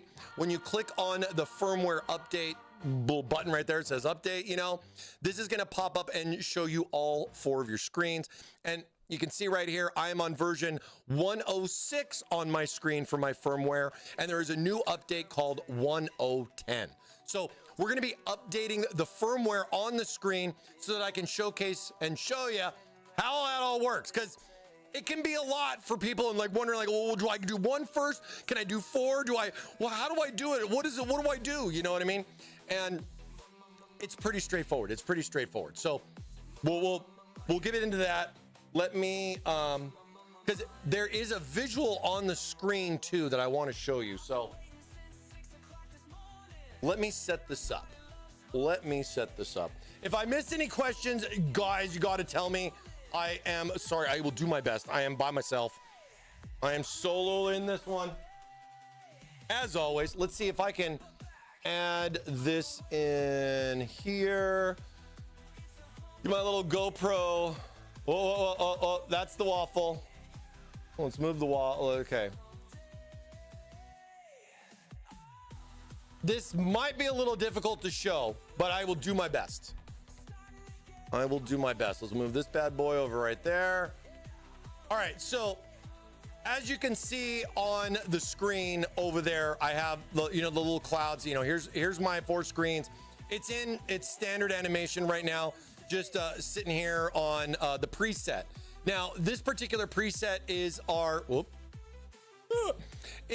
1X unified display. There are 2 options that are in here in the drop down. You have a 1X unified display, meaning it's the wraparound options, which are presets only. And then you have the 4X satellite options, where you can go in and change these to do your own stuff and create your own things. So also, you know, stuff preloaded, be able to do what you want to do with it, right? So going back to the 1X really quick, you can click and hold down with the mouse, and you can drag and move the cube around just like this. And if you look closely, there is going to be a little number signifier representing this is screen number 2. This is screen number, I think this one's 3. We got 1 here on the top and 4 here over on the side. So a lot of this, like I've been telling them, like, we need to make that a little bit darker so you can see that a little bit better. So like a lot of those kind of things, you're definitely going to be stuff that, you know, we're going to see. Now, this makes it real easy. Like if you're looking at the cube, like right here with the clouds, with our little Minecube girl that we have, I can go ahead and click on that, and you're going to see that's going to change. But the one thing that's gonna change here is that you see the little guy here on the top, and he's gonna kind of roam around the top and down the sides, but that's not what we want. We want him to come around the front here and change some stuff. So this is where the firmware update comes into play. One thing that we were understanding was like, what is the best way by default to support 98% of most users? So the way the configuration was set up more on a top-down way, we've updated this and fixed it with the firmware to be able to properly set up, like, you know, the orientations of the screen. So the firmware is going to save you from a lot of headaches right out the gate, as far as figuring out, oh man, like, all right, so I got this one right here. I want to rotate the screen 90 degrees because it was crooked. I want to make it this way versus that way. So instead of going through all of this and trying to mess around with fixing it manually and everything, and to be fair too, you have stuff like I can click on adjust and then I can click expand, and then this is going to give me that 4-screen little pop-up, right? Where that's going to expand up to my 4 screens. Now, if something like the top, this being the one on top, and this being the row on the bottom, you can understand this is going up over the top, right? Where as is presented here, it's like this. I can go and click one and this one, and then click swap, and it's going to move those screens to the other side. Now, as you can see right here on the screen, now it's put my dude instead of on the top here, he's going to be right here on the front. But as you can see there with that, he's upside down. So don't go about this manually and go through where I'm going to sit here and we'll 180 this, and then we'll 180 that. Get that. Hold on. Oh, wait, I got to click on the right screen. Duh. But see, now that I've clicked on this screen, get it down here. See, now you can see the dudes coming down. Now, so he's set up correctly now, right? So the manual way to do that, this is kind of like what it was in the beginning. And this was a tough one to talk about, right? And explain to people like, hey, this is how you're supposed to do this, right? So we're like, you know, there's got to be a better way. And we're like, hey, can we fix the default of this? You know what I'm saying? And I mean, the same thing with like the sync feature. It resets stuff for other features. We'll talk about that later. And we'll go back and we'll talk more about adjust. Okay, but first, let's do our firmware flash. So one of the first things after just kind of just making sure, hey, all 4 screens turn on. Am I getting, is it moving? Animate, like, do I at least got some stuff? Don't go too hard, but go, you know, look into it a little bit. And then we're gonna come back over here to the settings options. Now, settings, of course, we have different languages, so set your language appropriately. There is turn on fast startup. This needs to just be boot with Windows, right? Like what, this is literally booted startup, or it's just startup. But turn on fast startup might confuse a couple of people in regards to what that exactly means, but just understand it means starting at boot, right? So I had it off. We'll go ahead, we'll turn it on. And then of course with that, we have the option to minimize or exit, which is related to clicking the X in the upper right-hand corner. This is not related to your startup, right? So when it starts up, it's gonna load up, software's gonna pop up, and then minimize, all right? That's what turning on fast startup is gonna do for you. Now, closing, similar to maybe some other apps that you may have used. I used some stuff with Stream that, you know, does the same kind of thing. And if it's easier and makes more sense to you, because you don't want to close the software's got to be running if you want your screens. So then setting it to like a minimize and clicking the X is not going to close the software, but just minimize it down to the clock when you click on that. I highly recommend that one versus the exit, because you might not remember, and it could, you know, cause some different things for you on that. So those are definitely stuff to, you know, easy one to understand, right?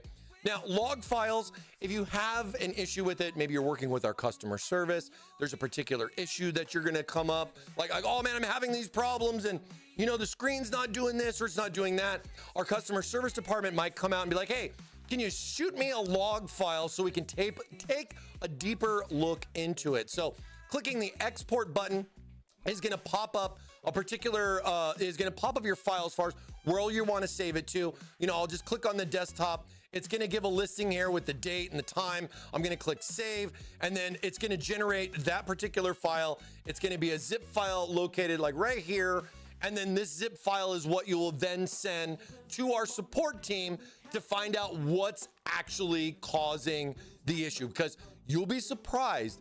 It's not always the TT RGB Plus or TT LCD screen software. It can be related to Windows conflicts, to other conflicts with other drivers, other apps, and this is where we can help find the root causes with it. But it is a little bit of a lengthy process. But the fact of the matter is that we have this in here for our troubleshooting purposes to kind of find out what's going on. Because like, how many times you guys called customer service and they've asked you like, oh, what do you got installed? Oh, you know, Windows, and you know, I threw this app on there, and you know, no one ever tells everything that you got installed. And of course, who's got time for that, right? So sometimes you don't even know it's this or that or what's causing the problem. So make it straightforward, make it simple.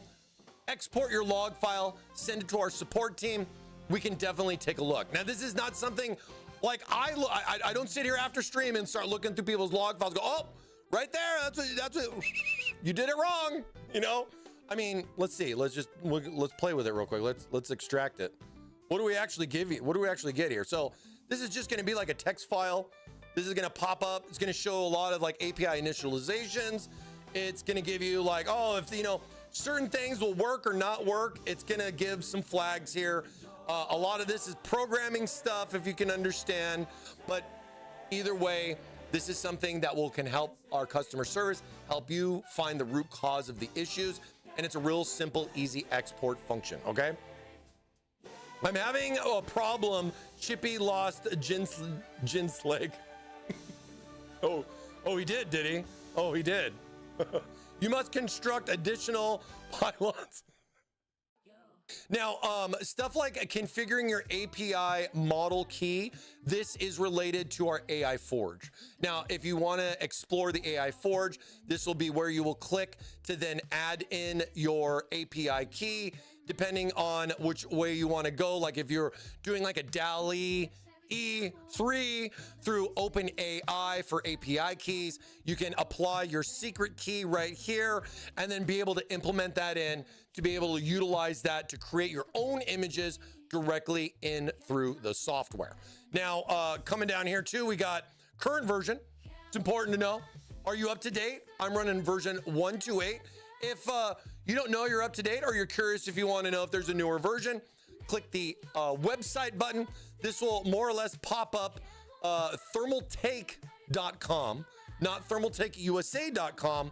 And unfortunately, it works because before, and funny enough, if I use Chrome or like other things, I think like if I go here and I type, let's just do a little test because this has been a thing. All right, this has been a thing. So if I go to thermaltake.com, just straight up from the US, go to support, and I click on downloads, and of course, yeah, this is an Internet Explorer. This is gonna populate. If I use Google Chrome, I've seen it where it just doesn't work. It won't work on my other stream system through Google Chrome this way, and it's been something we've been trying to narrow down as far as fixing it, but I'll tell you, it's really convenient that clicking on this website button actually does work, and then I can come in here and then I can see, oh yeah, my TT LCD screen software 128 is the latest version right here on the website. I can click on this to then download the new version. And then, you know, the best part is just close the software and install it over the top. You don't have to uninstall anything. You don't need no cleaner or weird third-party app to make sure you're just forget about all that. It's 2026. Just make sure the software is closed and just run the installer. It'll uninstall the old, install the new, done, right? So go ahead and you can get that there. And then of course, there is another setting in here saying keep the LCD screen on during standby. Now, this is a thing where like, I know if you got that system in your bedroom and you don't want that cube to be on when you're in a sleep mode or when you're even off, then these are things that you may want to adjust accordingly, depending on what you're gonna do with it and where it is, right? I honestly, I wouldn't want the screens running all the time unless I'm using it. Granted, I'm picky on leaving my system on 24/7 as well. Is there ThermalMike.com? You know what? That's a good question. Don't, let's see. Don't be stealing my GoDaddy. All right, yeah, we're gonna have to go to GoDaddy.com and get that. We're gonna have to get that one. Don't buy it, it's mine. Don't you do it. Wouldn't that be crazy if something came up? I was running a risk there. Who knows what it would have been, right? Who knows what it would have been? It could have been a secret OnlyFans page. You never know. But jokes aside, this would be where you would change that status then for the screen, right? What am I say, did Waffles end? Gosh, the freaking Waffle's always interfering. Almost, less than a minute. Less than a minute, or did it end? Wait, it like froze. It's closed. All right. I need more time, so I'm opening it back up. I need more time. We're not there yet. We're not there yet. And oh my gosh, the time is flying by. Okay. So firmware update. If you didn't get it on the Waffle, you're in bonus time. We're in OT right now. We're in OT. As soon as I close it, it's closed. All right. So firmware update. Now I want you guys to take a close look at the screen, as you'll see this particular screen here. And then with the software, I'm going to go ahead and I'm going to click on firmware update. Firmware update is going to pop up this other window that you're going to have. And this will be where it's going to show your current version of 106 and then show firmware version update 1010. So now we need to update the firmware. You're going to see browse and you're going to think to click on this. Don't click on it. That's not what you do. Okay? Don't click on browse. You're going to want to go up here to update, and we're going to click on update, just like you see right here. Now this is going to be going through the process. If you watch the screen right there, a very small little loading bar on each screen independently is going to show up. And then you're also going to have right here, of course, on the software showing this. The screens will disconnect. You'll get a little boom, boom, boom, boom, because it's doing its firmware stuff, which just hold, don't press anything. Just wait, let the update finish. It's gonna flash all 4 screens for you. You don't have to do, it's a 1-button thing, making it super, super simple. And then it's also going to restore the default settings on it, because we had a previous version where you had flashed the firmware, but if you didn't go back and click default, it still caused you a couple issues. It's kind of like when you flash or you update the BIOS, and then best practices is to go in and load the optimized defaults. Well, we just kind of made that automatic, so it just does it for you. Now you're going to experience a variety of disconnection and reconnection of the screens and everything, but just hang tight while it updates the firmware on all the screens. You can see right here on the screen, this one's already updated to the default. This is kind of like that intro loading screen, but you'll notice that used to be up here on the top. Now it's going to be over here on the front, even though we kind of already did that ourselves and everything. Now, this right here popped up saying update failed for screen number 1. I'm going to click confirm on that, and I'm going to be like, well, it failed, right? So let's close this and let's go in here, and because you can see this screen is still on this default, where all the other ones, if I can just kind of rotate this around, is going to show you that it's back on that little Minecube. And then see right here in the software, see how screen number 1 is now blank, where the other ones are all showing up and everything. Go over here and try to see if you can correct this. Now, this is me trying to show you how to fix if something does go wrong. I've clicked the default button to default the Minecube. This is gonna disconnect it completely. It removes it over here from the side, and then you're gonna see if it's popped up. So I got 1, 2, and 3. Don't have 4, right? So is 4 gonna show up? Let's see. We're gonna come back in here. Screen number 1 is still black. We have screen 2, 3, and then 4 over here on the side. Now, if I go in and I click on some of these things, it can definitely reset or fix some things. Same with the sync, but that's more or less for the animation stuff. Now let's go back into the settings here. Let's click update again. Now, as we are firmware update again. So now on the firmware update, I got screens 2, 3, and 4. And as you can see right here with this, I don't have an option to update again, and I don't have screen number 1. Now, if this becomes an issue that you may see, what I'm going to recommend next to do, if this does occur, if you have an issue with the firmware flash, then we're going to just do a simple power cycle. Now, one thing you can do is, of course, just shut the system down and turn it back on, but I don't got time for that, so I'm just going to do a quick little power cycle on both the SATA power as well as the USB. So give me 1 second here, and we're going to power cycle our cube and see what happens. Wednesday's here, it's the vibe he craves. Hump day glory, camo waves, happy hump day. Mike shouts loud. Now you can see right there, basically that dropped out. I've unplugged the cube. The cube itself is now off. Oh, what a display. Mike's the king of hump day.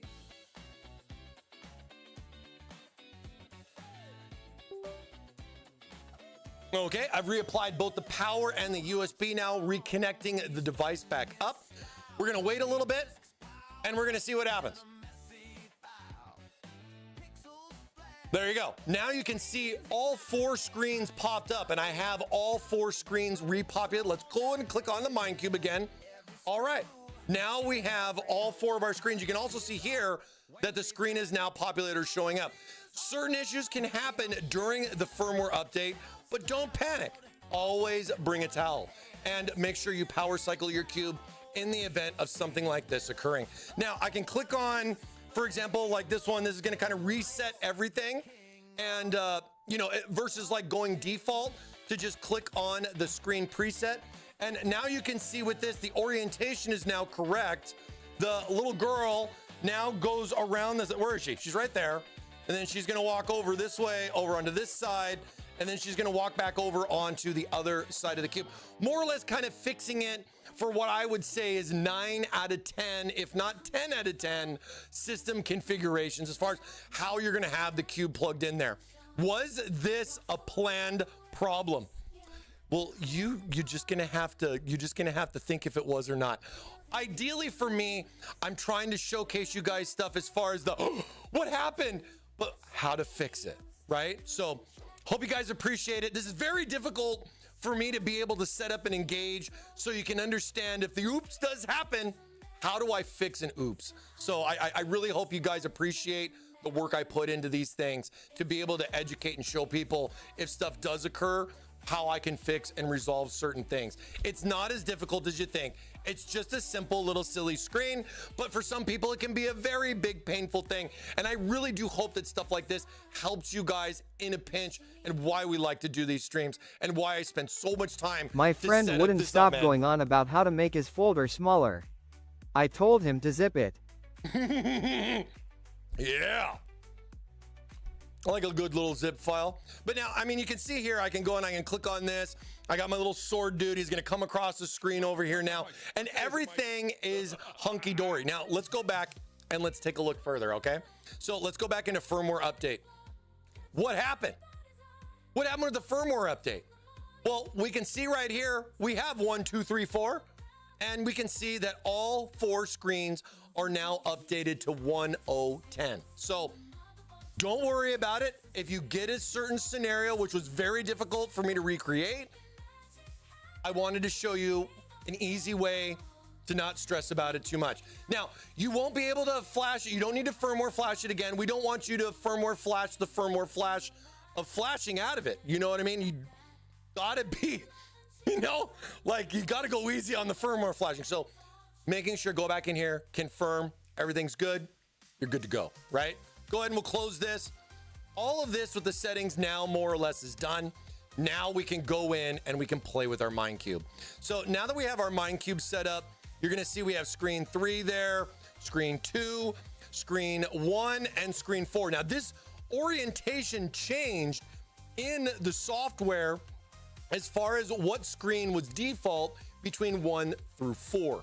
Where like it went 1, 2, 3, now it goes 1, 2, 3. So swapping around from over the top to across the front, that's more or less what the firmware is gonna do, and make the headaches a little less for just about everybody out there, so you're welcome, right? shout outs to the software team on getting this resolved. And then, you know, there's some other things in here you can play around with. There's a cool little astronaut dude. You know, there's some other things that you go and you can have some fun with it. You know, you do some different things, right? There's even, you know, the default stuff. Like if you just want that default Thermaltake, those kind of things are there. This stuff to me, this is all boring. I mean, it's there. It's cool. At least it helps you know the screens work. You know what I mean? I hope we expand on this. I'd love to see some customization options in the future, or just adding in new stuff that people can go in and choose from, because it's very unique how this goes through screen to screen like a span, right? So like with this and the movement, I love how all the cubes move. It's very interactive. Now, jumping over to 4X satellite display, where each screen can be its own thing. You can do whatever you want with this one or with that one, or just make them all the same. You can have just a total blast with this. There is, I haven't hit a limitation on backgrounds, but somebody will probably eventually do it, but it's definitely a lot. I honestly don't know what the number is. And if you go in and you do some presets as far as what you want to do, you have some fun little options that you can play around with. Now, understanding what screen is what screen can be a little challenging, right? But it's a little trial and error. As you see, when I click on the screen, it will highlight it in purple. So it knows that I'm selected on screen 3 right now. And now if I want to go in and I want to change screen 3, I know screen 3 is on the top, because as I look at my box, if you notice, I can't go up higher. I can only go down, right? I can't see this side, because this side over here is the hole, right? So now that the orientation is there, I mean, I mean, if I said it's 4, 1, 2, maybe that might be a little bit more confusing. But if you can understand that this one is 1, which is going to be this screen here in the front, and if I click on this, you're going to see that change right there in real time. So now just get your bearings as far as what screen's what. But another fun thing that you can do as well is there's a button up here that says apply to all screens. So if you don't want to have to go and click on each screen and click on that, if you just want it all the same and you just want it done, I can just click on apply to all screens. So this is turned on, where that's off, right? This is on. You'll also see over here it says current screen all versus 1. And that doesn't mean screen 1. Well, I mean, I guess it means screen 1 because I was clicked on screen 1. You know what I mean? But if I click that, it says all right there. Boom, bam. Thank you, ma'am. Now we have our camel vision on all 4 screens in one simple click. All right. So that's a big one. I didn't read any chat because I was a little stressed on being able to show that to you, but I hope you guys appreciate that. I hope you guys appreciate that, man. We got more to talk about, but we need to waffle. Okay? We've definitely got more to talk about, but we need to waffle first. But that's how we do our firmware flashing. That's how we go over just some of the very basics on the very beginnings of what your Minecube is going to be able to do for you, right? Okay. Whew. It's a lot of screens. It's a lot of stuff. A lot of waffles. Dude, I freaking love this, dude. The Thermaltake tower cube, and then it put 4-sided displays, endless possibilities. It's so funny. Stream plan, it put 4-sided displays, custom animations, temp monitoring, waffles and fun. I didn't even write that. That was all AI. I didn't even tell it to do any of that stuff. The names we got Pixel Panda, we got Waffle Warrior, we got Camel Corp. Wafflebot, I really wish that we had the ability to rename our bot to Wafflebot, because that would be what I would call it. We got Desert, we got Cam Fam, we got Stream Sahara, Pog Camel, and Thermaltake FTW. It's great. I love this stuff, man. But really cool stuff. I love how it set this up, man. It's freaking too much fun. All right, dude, are we done? You last minute wafflers, are we ready? Are we good? Are we good, chat, to waffle? It's about that time. Are you guys in? Come on. I'm gonna give you guys like literally seconds. If you're not in, then we'll see you in a couple of weeks. We'll see you next month. This is the last waffle of May. Where are you? Will the TT Camel ever invite Chippy over for waffles? How do you know he hasn't done that already? Right? You know, CPUs are square, not round. Big fan. Now, if CPUs could only have some now CPUs can only have some little mini square. Well, they do have little mini squares in between. The only problem is those little waffle square things on CPUs are so small you can't see them, and definitely is not enough to fill the need of syrup and butter that I need for something like that. So I'm just gonna stick to waffles. All right, that's it. Closed. You missed it. I'm sorry. We were already in overtime. We're done. Closed. Kitchen's closed. You guys all got your tickets? You got your tickets? You got your tickets? All right. All right. Ooh, Wafflebot said LFG. It did. It's so funny. Next level setup. Camel approved. Waffles for all. Waffles, tasty waffles. Lots of syrup. Hell yeah, dude. Thank you, Family Guy. Thank you, Family Guy. All right. Oh, I gotta do my little DMCA thing here. Hold on. DMCA activated. DMCA activated. Are we ready to waffle? Let's go! Oh, I'm muted. It's a golden waffle ticket. Oh no. We found one, honey. Oh, it's a golden waffle ticket. Dude, this song came on in the truck the other day. Dude, I was just freaking cranking it. One hand on the wheel. One hand on the wheel. Oh, yeah. All right.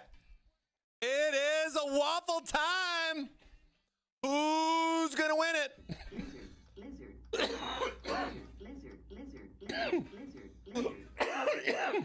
Oh, my God, I'm yelling. Oh, my God, I'm too excited. Mike. What Give day it is away now. All right.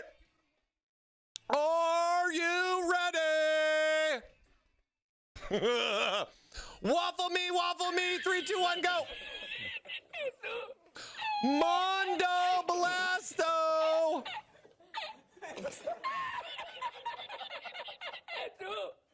Mondo What do you call a Blasto. camel with no humps? Let's Humphrey. go. Mondo Blasto's here. Let's go. He didn't get stuck walking his car. He was ready for that waffle. All right, Mondo. Hey, dude, congrats on winning the waffle, man. You say spin it, you're gonna win it. Good luck to you. I'm still upset I didn't win. Spin it, he says. Let's go. Come on, baby. Big win. Come on, baby. Woo-hoo. Scoring our choice of a TT gear. We got a variety of things there for that. Make sure you verify that you are a meat popsicle. Congratulations. Congratulations. A lot of fun little choices in there. Take a look. Let me know if you have any questions, as always. All right. Oh, I want to win. Come on, Thermaltake Live. Come on, man. Here we go. Come on, baby. Big win. Oh, no, I'm just kidding. Wilkie?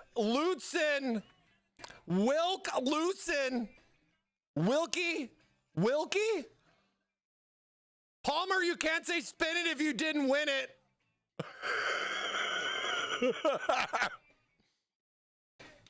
Wilkie Lucen over on YouTube. Congratulations. If you are on both, don't spin it. Let's go, Wilkie Lucen is here. I think I did. Wait. On Twitch? No, you got to say something on YouTube for me. Just it's for tax purposes. No, just kidding. I just need to see you say something on the account. I totally understand you're watching on Twitch versus YouTube. I get it. I can't believe it. Rotate it. Hey, he says spin it. He's got to win it. Let's go. Come on, baby. Big win. What's it gonna be? Oh, a powerful waffle coming your way. A powerful waffle coming your way. Congratulations on winning the waffle. Again, make sure you verify you are a meat popsicle. Visit our Discord, !Discord for the info. You don't have to friend request me. Just shoot me a DM and we'll get you squared up. That power choice up to 1,050 watts. You need a new ATX 3.1, 3.0, whatever, SFX, whatever. It's your power, your way, my friend. And it's your gear, your way as well. Congratulations to our 2 winners. Dang it, I didn't win this time. Man, I wanted to win this time. I know, dude. You know, it's crazy, right? RNG is such a you know what. You know what I mean? Like, I've had peeps in here that have won back to back. I've had peeps in here that haven't won in over a year. I don't know what to tell you. I've played those games too, and I've waited weeks for that drop. And yeah, it just does. Every week it just doesn't happen, and you're just like, come on, man. Come on, man. Can't you just drop one time? And then, of course, it drops the one time you're not there. You know what I mean? The days of MMOs, man. The days of MMOs, bro. So crazy. At Thermaltake Live, is there something I can read for store limits? Store limits. Shoot me a DM in regards to what you're asking for. Because, like, Mondo, you won the TT gear. I'll send you the link because it's a bunch of stuff. Mouse, keyboard, headsets, monitor arm, but not the monitor.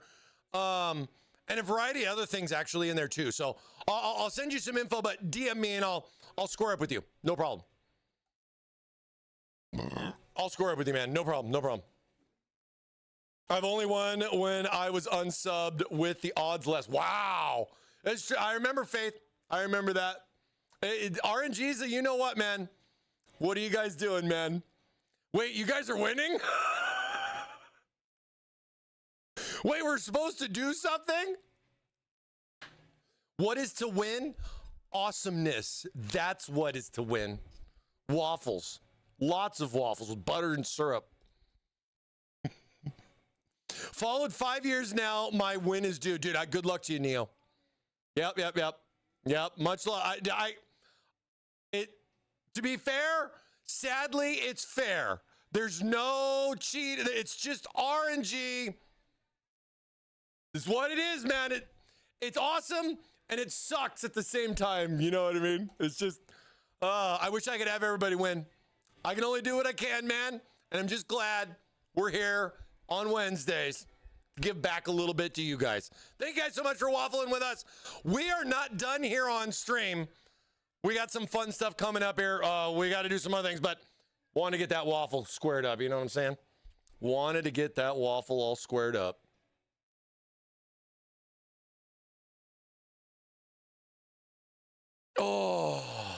Oh man. Oh, nothing like a good waffle on a Wednesday, man. You know what I'm saying? Nothing like a good waffle. Mike, you know what my first win was on TT Live? A code for New World. Really? Really? Was that really the first thing you won? Was it? Dude, I probably put in like 600 something hours into New World. Like I played the crap out of that game. Really unfortunate what happened. It's still up right now, right? But like it's ending this year. Oh man, it was such a fun game. I just wish, the timer. Sorry. I had to reboot the timer. It's like, let's do it again. If only I could. You guys know I would, man. If you guys only knew I would. I'm pre-reeled old. Dude, but no, dude, New World was a lot of fun. Like those first couple of months. And it's like Arc Raiders and some of these other games that are out there, right? Like those first couple of months are golden months.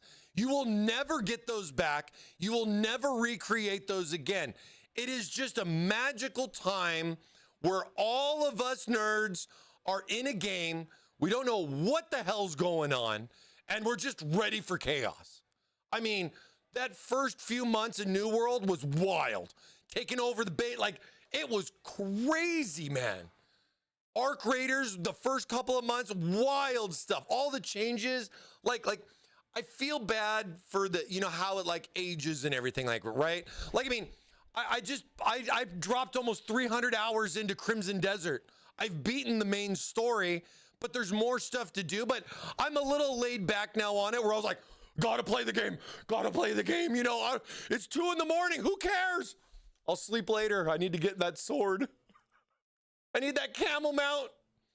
And it's just, you know, and then, like, you know, stuff like cheats and everything. Because I feel like, yes, I know there's a lot of cheat stuff that can happen like day one, but you know that a lot of that stuff doesn't really get thrown out there until later. And I'm not talking pre-ordering, but I'm talking about those first couple of months with some games are so magical. You will never get that back. It's just a little trapped piece in time. And it's like, that's it. It was like, oh yeah, I was in there. We did that. I had fun. It's over. And it's not over because you wanted it to be. It's just the way things go sometimes. But yeah, a lot of the times I like it because it's just like, yeah, they haven't had enough time to cheat. But then I guess it kind of depends on the game too. I think one of the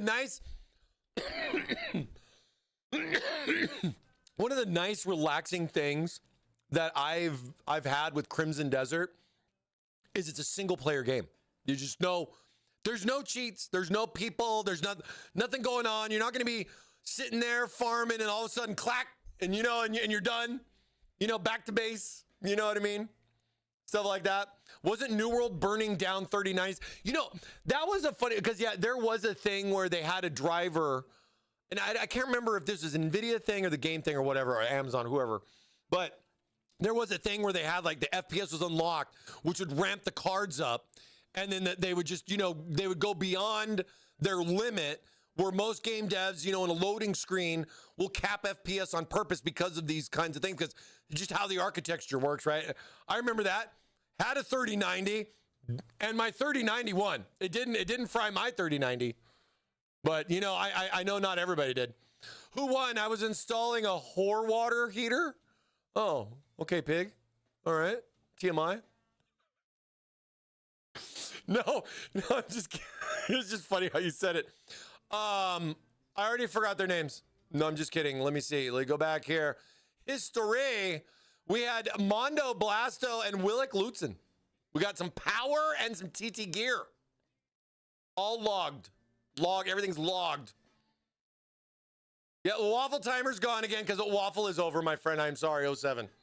07, we'll see you. We'll see you next time. I know what you said, pig, but I'm not going to not. You know what I mean? Okay. Let's get back into it. Where do I want to go? We got to go here. There we go. All right. Whoop.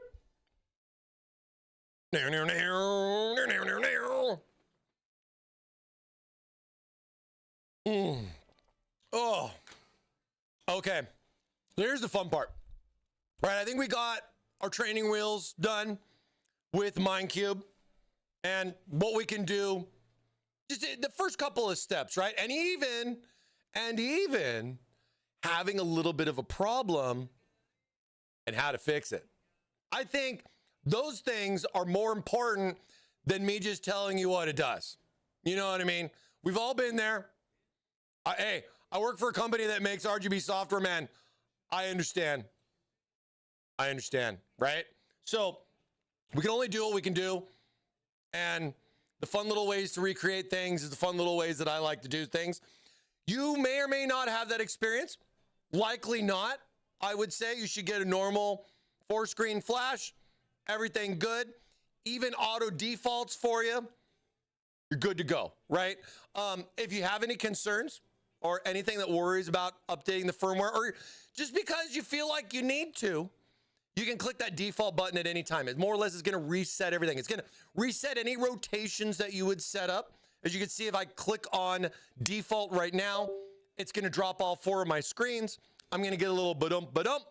and it's gonna then reconnect it, kind of refresh my cube. So if there's certain things like maybe you set something up or you forgot which way this or that because you're doing your own thing with it, right? Totally get it. You want to square back up? Click the default button. Okay? Click the default button. It's right here. You also have this cool little feature called screen on and off. So ideally, you can turn off one screen or click apply to all screens where it says all, and then I can just easily just turn the cube off. Maybe you don't want the cube on. Maybe you got a movie, you don't want that brightness. The fact that there is an off switch, you're welcome. You know, it's just a setting. Is everybody going to use it? Doubtful. Is it there? Absolutely. You know what I mean? You know what I mean? Some people don't even give you that choice. It's a lot better than just unplugging it, am I right? We've been there? We've been there, right? Okay. So back on the Minecube stuff. It's so much stuff with software, guys. It's freaking crazy, man. So as you can see right here, I have this set up now. Now look at this. I click default, right? And what's my screen? Why is my screen like that? Why doesn't it look like this? Well, when you click default, it is going to default the screen IRL, right? And all I'm going to need to do is come back in here and click on what I need. Boom, bam. Thank you, ma'am. All done, right? So now it's all back on my camel guy. I added in, you know, I got Mr. Conehead right here, just mowing down some waffles. You know, it was actually really funny. I didn't realize in the movie Conehead that he's eating waffles, because in another one, he's eating pancakes. But then he has like a crap load of food, right? He has like all this food.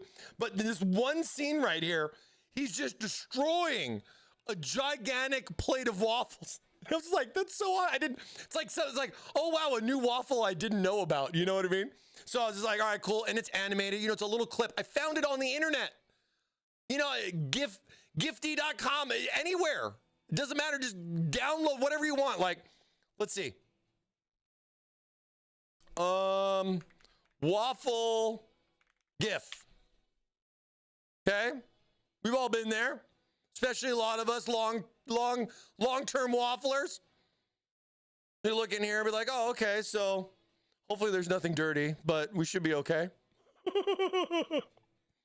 Kind of scroll down here a little bit. You know, now that we click on, like, I click on images right here, but maybe I want a waffle animation. So I'll click on waffle animation, and now I'm gonna have little animated waffle. Like that's a cool little animated waffle guy. I've definitely seen this one a bunch, and that's more of like the older kind of things. There's some new stuff in here, like adorable animated waffle drenched in syrup. Now, if they have stuff like, you know, the little overlays and all that kind of stuff. Now, is it supposed to be animated? It says it's animated. It's animated by just having a little shiny thing go across it. That's not animated. Get that out of here. Get that out of here. Let's go click on this one. See what this one is.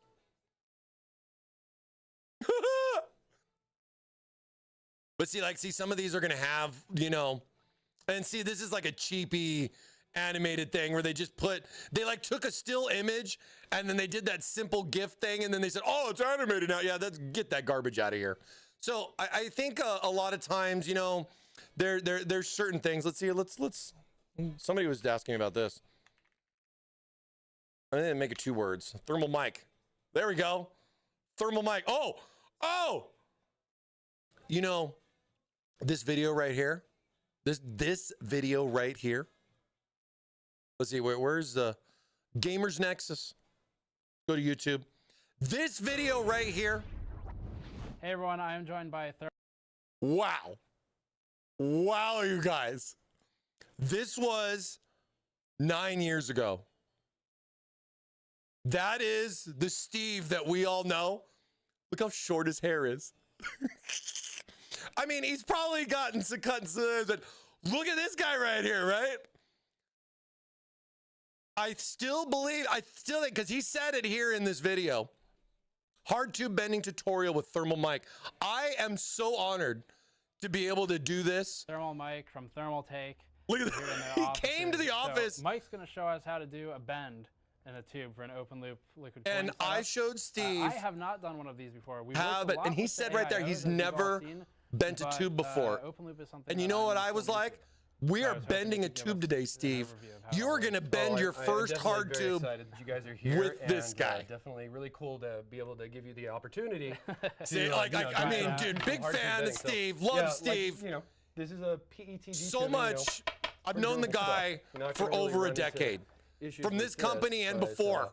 it is It's also very crazy, right? pliable, So When he being first able to, started out, man, like what, mold and 2017? shape this to give a really cool design for Look, your look, next look, liquid Steve's cooled just like, PC. like we have it here? just The it soap water? really takes you back. Gap out, you know, you I'm sorry, you this know, really kinda excited just me because clear it's field. just You like, can see- look here, let's see if we, and we also have, you know, of course, our bending kit here. look.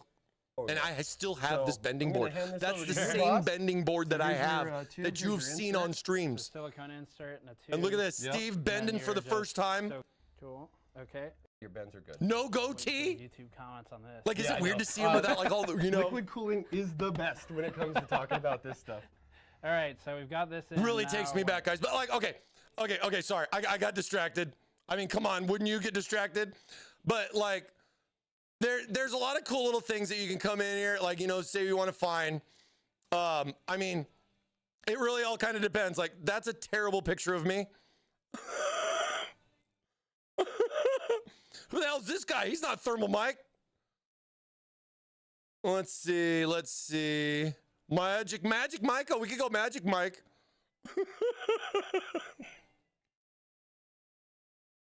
Computexes and all that fun stuff. Wow, man, that video really took me back, dude. All right, so like something like this, right? Let's say I just want to be lazy, and instead of downloading the picture, I'm just gonna snip it. I'm just gonna steal it. Steal it from YouTube.com. So I'll take this image like this, right? TM. We'll save it not into pictures. God, I hate that it does that. I understand why. So we'll save that one in there, right? We'll go back down here to this one. How do you survive on not dark mode? I have dark mode on my main system. This is a test OS, man. Give me a break. I don't have time to do those fun little things.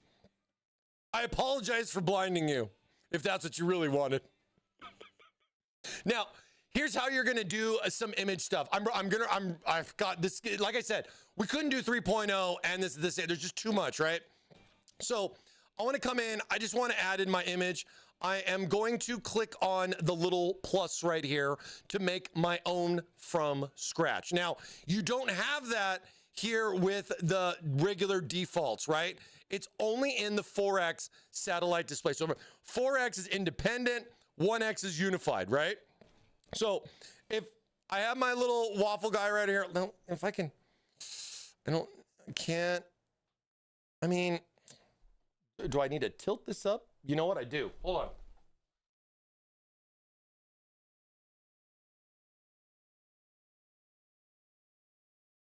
We'll use our optical drive. There we go. See, physical optical drives still have a purpose. And then I can at least see it. You can at least see it. He's on my eyes. Ah! Unfortunately, Teffin, it was not you, but I do appreciate you asking. Mondo Blasto and listen, Wildsky, you know, I forgot and ate dinner, no problem. If you would have won and you were at dinner, I would have been yelling at you from the stream. I'd have been like, Devin! Next time, my friend. Hope dinner was good, by the way. All right, so you guys can see, so I got my Mr. Conehead guy up right here, right? Now, if I want to just make my own image, I want my own stuff, right? I'm gonna click on the plus. I'm gonna have a blank screen right here. Now, I'm gonna click select background. Now, I have a choice to select the preloaded backgrounds that are like, you know, already in on the software, or I can just click on the plus to then add my own. So I can come over here to like downloads. This is where I added my little ThermalMike. So then here is the image that I stole off of the internet, right? Just like what a lot of people are gonna do.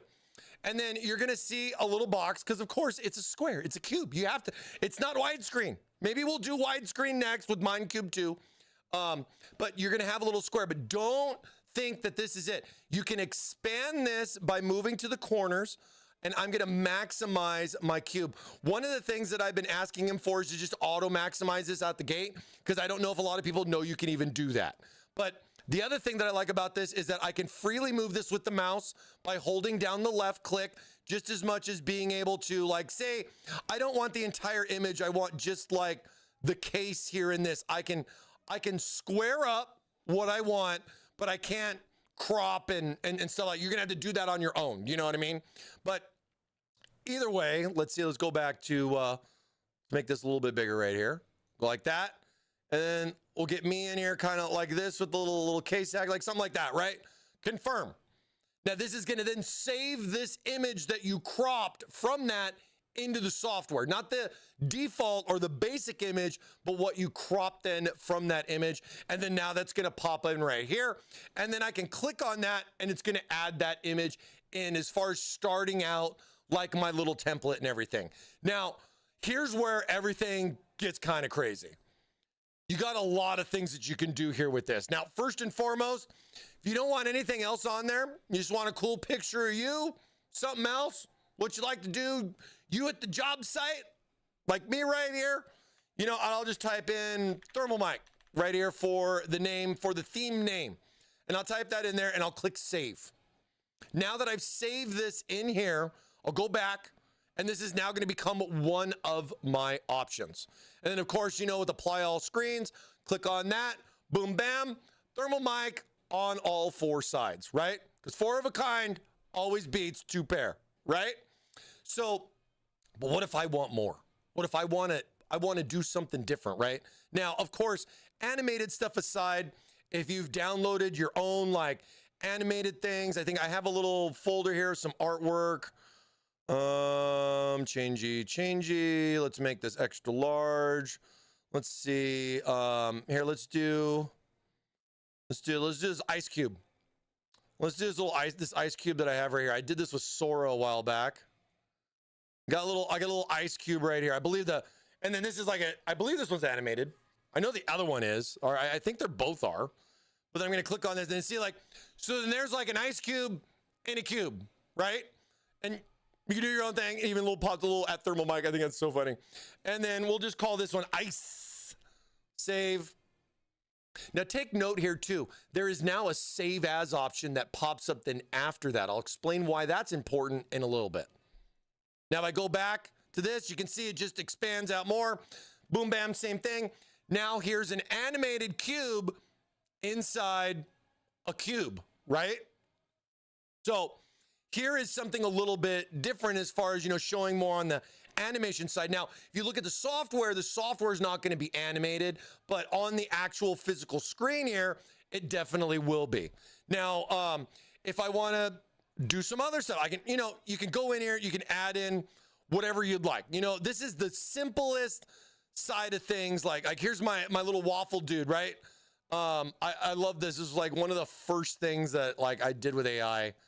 And then, and you know, the funny part is there's a little bit of pancakes over here that nobody knows about, or maybe you know, as well as the hand from the lady, which I just don't understand how that all happened like that, but it just works. So I crop that out. Here's my little waffle guy. Click on my little waffle dude. Look at my little waffle guy. He's so cool. He's so cool.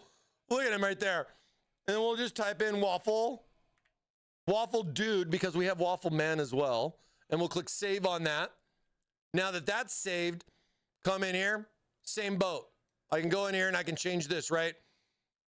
And then that's gonna put little waffle guy, and he's gonna be here on all 4 sides, waffling it up, right? And everything is right side up after you flash the firmware. So you don't have to worry about reorientation. If you're in a standard orientation like this with the bottom of the screen, that's going to be the most straightforward installation you can do. Now, if you take this and you rotate this where the bottom or the blank spot is here, then you'll have some rotation that you'll need to do, but that it's very, very simple to be able to do, like just right here with the screen rotation. If I want to 180 that, put the waffle guy upside down, or just for whatever reason I want it sideways.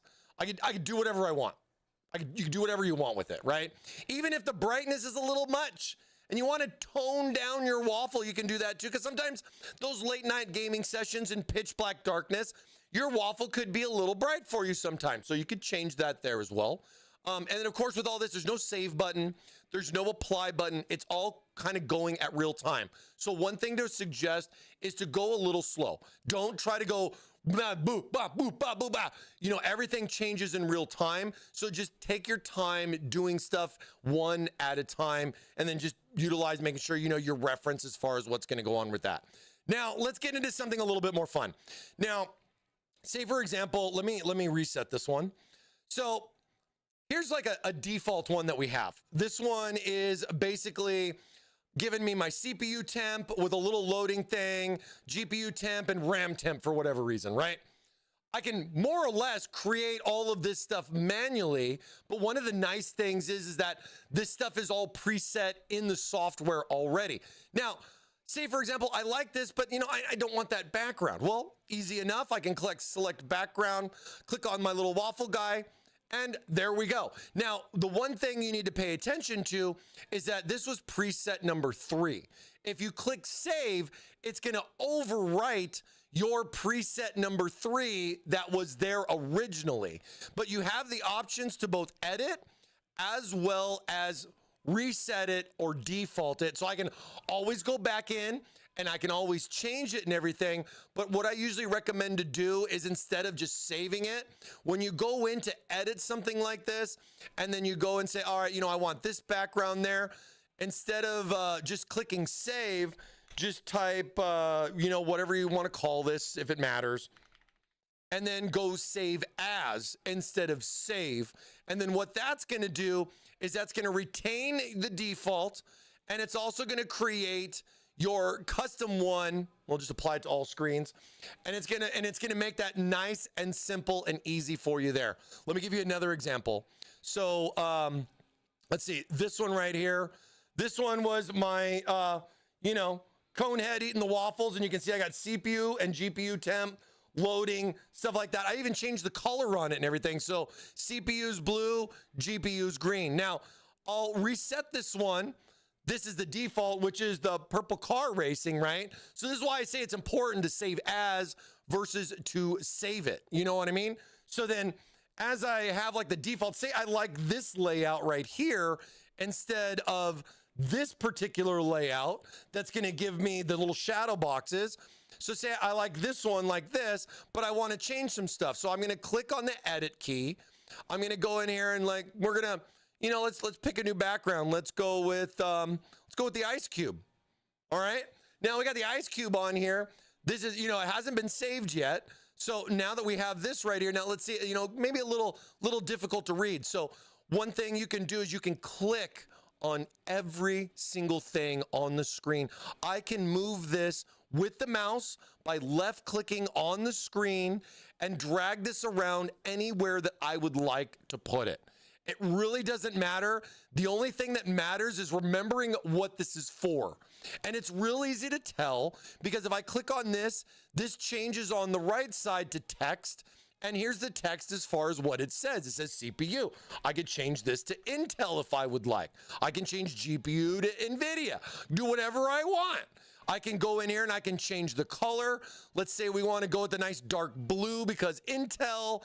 I can do that. I can bold it, unbold it, depending on, you know, what I want to see, where I want to see it. I can even square it up horizontally if I would like to, or I can use the mouse and drag it around as wherever I want. Think about it like PowerPoint, because you know, like with PowerPoint, you're gonna drop your image in, you're gonna kind of get it in the general direction. But when you have that Intel highlighted for that text, come over here to the arrow keys, and now I can get that finite tuning by just clicking on just little taps to get it lined up just perfectly right. So you have the ability to be able to do a lot of really detailed things. And it's kind of funny.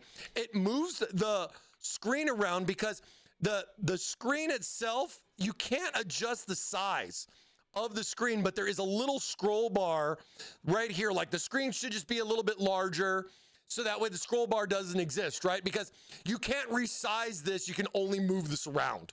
You know what I mean? What am I blocking the other screen there? Okay. So I can click over here and I can click on the 50. Oh, hold on. So get my Intel lined up. Okay, I'm gonna click on this. I want it to be the same color. And I'm just like, oh, well, I can go here and I can click on this blue, kind of pick something around the same.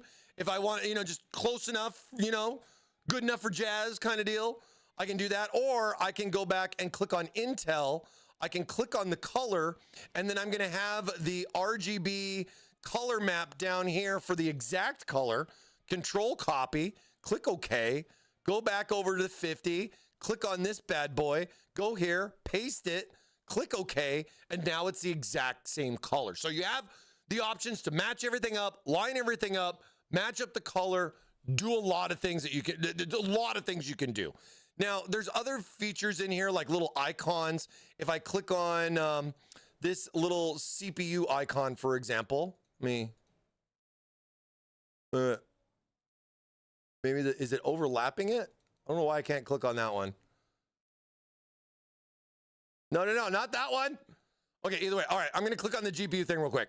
So I click on the GPU thing. This is considered like an icon. Now, with this icon, I can adjust the transparency of the icon as far as what I wanted to see, but I can't change the color. It's kind of like a clip art kind of thing. We're going to expand on this a little bit more. A lot of this stuff's like preloaded, but we've been talking more and more about like new things that we could add on and everything. Take care, Slow Smokes. Thanks so much for being here, man. Appreciate you. But like, if I wanted, like, I want to turn that like to a different color to kind of represent a little bit. I have some alignment features, but either way, this is considered like an icon object where the GPU itself is considered like a text, right? And same thing here with this. I could go in, if I want to pick like a certain green, I can pick that green and then click OK. And then I can do this too, right? Even the little degree symbol, I can click on the little degree if I want to move that around. If I want the little degree symbol like to be black so it maybe shows up a little bit more, I could bold it to make it a little bit thicker on the screen. You have the ability to do so much. You have no idea. Now sometimes you get a little jumbled around. Don't worry. You click on this one right here. You don't know. I can't remember if this is what this is. The temperature for what? My RAM? My hard drive? Whatever. When I click on that, you're going to look over here at the data source. It's going to say it's a CPU temperature. So that's for the CPU. Now, if you want to change that, I can come in here and I can make it the CPU's megahertz. I can come in here and I can make it the CPU's power. Or I guess GPU power. And then I guess it's represented in wattage. You know what I mean? Like there's so many things in here, like the time. If I just want a simple timer, I can put the time in there. Date. There's a lot of stuff. So these are things like, I'm changing a default value, but at the same time, if I am just here, not clicking on anything, I have the objects thing here at the top. Like say if I want to add a text, like add here, and then we're going to say Hump Day. I can put that in there. Let's make it, of course, a golden waffle color. So let's find our perfect golden waffle. We got that right there. Font size. So this bad boy's a little small. So let's beef them up. Let's go 60. I'm going to type 60 and hit tab, and then it's just going to cycle over to the color part. I can come over here and I can kind of add this here on the top, and then I can put whatever message, whatever I want it to say on there. You know what I mean? It's happy anniversary, honey. You know what I mean? Like you could do a lot of fun stuff with that. Add in just about whatever you want text-wise. Now, if I unclick off of that text, because I can always click on it again and just go back, change, move. I can drag stuff all over the place, right? But now, like say if I wanted to add something like data, I can click add object, and then this is going to add in another one of those like temperature values. Like say I want to have a temperature or the load or the usage on something. I can add that in and start building up my own version of what I want for real-time monitoring to pop up on my cube over here. There's even something as silly as a donut chart And I can have a donut chart in here that's going to show me the differences between one versus the other. The data source is going to be my CPU temperature. I can then go in and I can change that to other things. I have the ability to change the colors and do all the donuts that I ever would want. And you know, another thing too is like if you're clicking on this and you're like, ah, no, I don't like that. Delete. Just hit the delete key. Gone. Right? There's nowhere to, you know, delete or do whatever you want to do. Just hit the delete key. Just click on it, hit delete. You want to add in a stacked sidebar, you know, something like a little follower thing. You can do that in there. You can put that in there. You can change the size, the width. You can tell it what you want it to be. There is so many things that you can do. Other than that, I mean, status charts gets a little wild. You want a graph on your screen, you can definitely do that. With the graph, you can map it to whatever you want it to map to. Like say if I wanted CPU usage, I can do something like that. And then this graph is then gonna start populating as, you know, it starts collecting the data and everything. But you don't wanna have your screen too busy either, right? So being able to kind of set something up like this. And then again, like I said, don't click save as, and then we can go Ice Cube, because he's one of my favorite rappers. And then we're gonna click save as so we don't mess with the default, meaning that this screen didn't change right now because this is what the default was. This is what we pulled from, so we didn't have to worry about typing all of this in here. And then now you're gonna see that default still there. And even if you changed it, you can always reset it. And then now I can go over here to the end. I got all screens applied, click on that. And there we go. And now I have my little rotating ice cube thing. What's up, nerd? I have my little rotating ice cube. And then I got my little values. I got my hump day here on the top. I can do just about anything that I want to do with the screen. Now, if you have a variety of animated screens where you'll have, when you know, like you're setting it up for the first time, say it's like, you know, the same thing. Let's give a night. Let's do like a little simple example. This one was one that worked. So I was working with our good friends over at Lexar.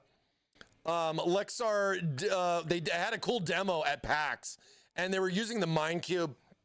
And you know, they sent me the video. You know, ask, hey, how do I set this up? How do I set this up? So, you know, they did this thing, Lexar with the hard drives. You know, shout out Lexar for their storage and everything. And then, you know, we'll just call this one Lexar, for example. We'll save it because again, this is just off of a blank. This is not pulling from a template, right? You know, think about it like PowerPoint again, template or blank page. You can do whatever you want. So now that I have this one set up here, the one thing is once I click and apply on this, this is an animated video. This is a full video. Like, look, it loops the video as far as what it goes, but sometimes there can be some synchronization issues between one screen or the other. If you want everything to be reset to 0, where the time is all the same between this screen and this screen, if it gets out of sync, well, guess what? There's a button right here called sync, and it resyncs everything 1-to-1 or 0-0-0. So that way the time is all just squared up, right? So then you can then get everything all the same on all 4 screens, and it's all synced up. So it's not like one's doing one, yeah, they're off sync. You know what I mean? It's important. I think it's an important one. You know what I'm saying? So you have those options there with that. You have the option. You questions for you guys that are still here? Questions? Any?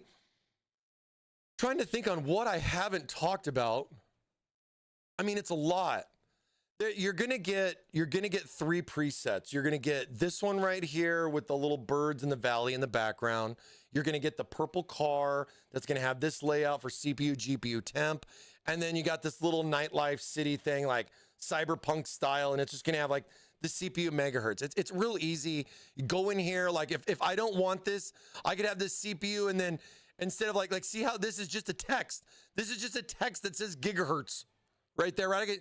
I can make this say fast.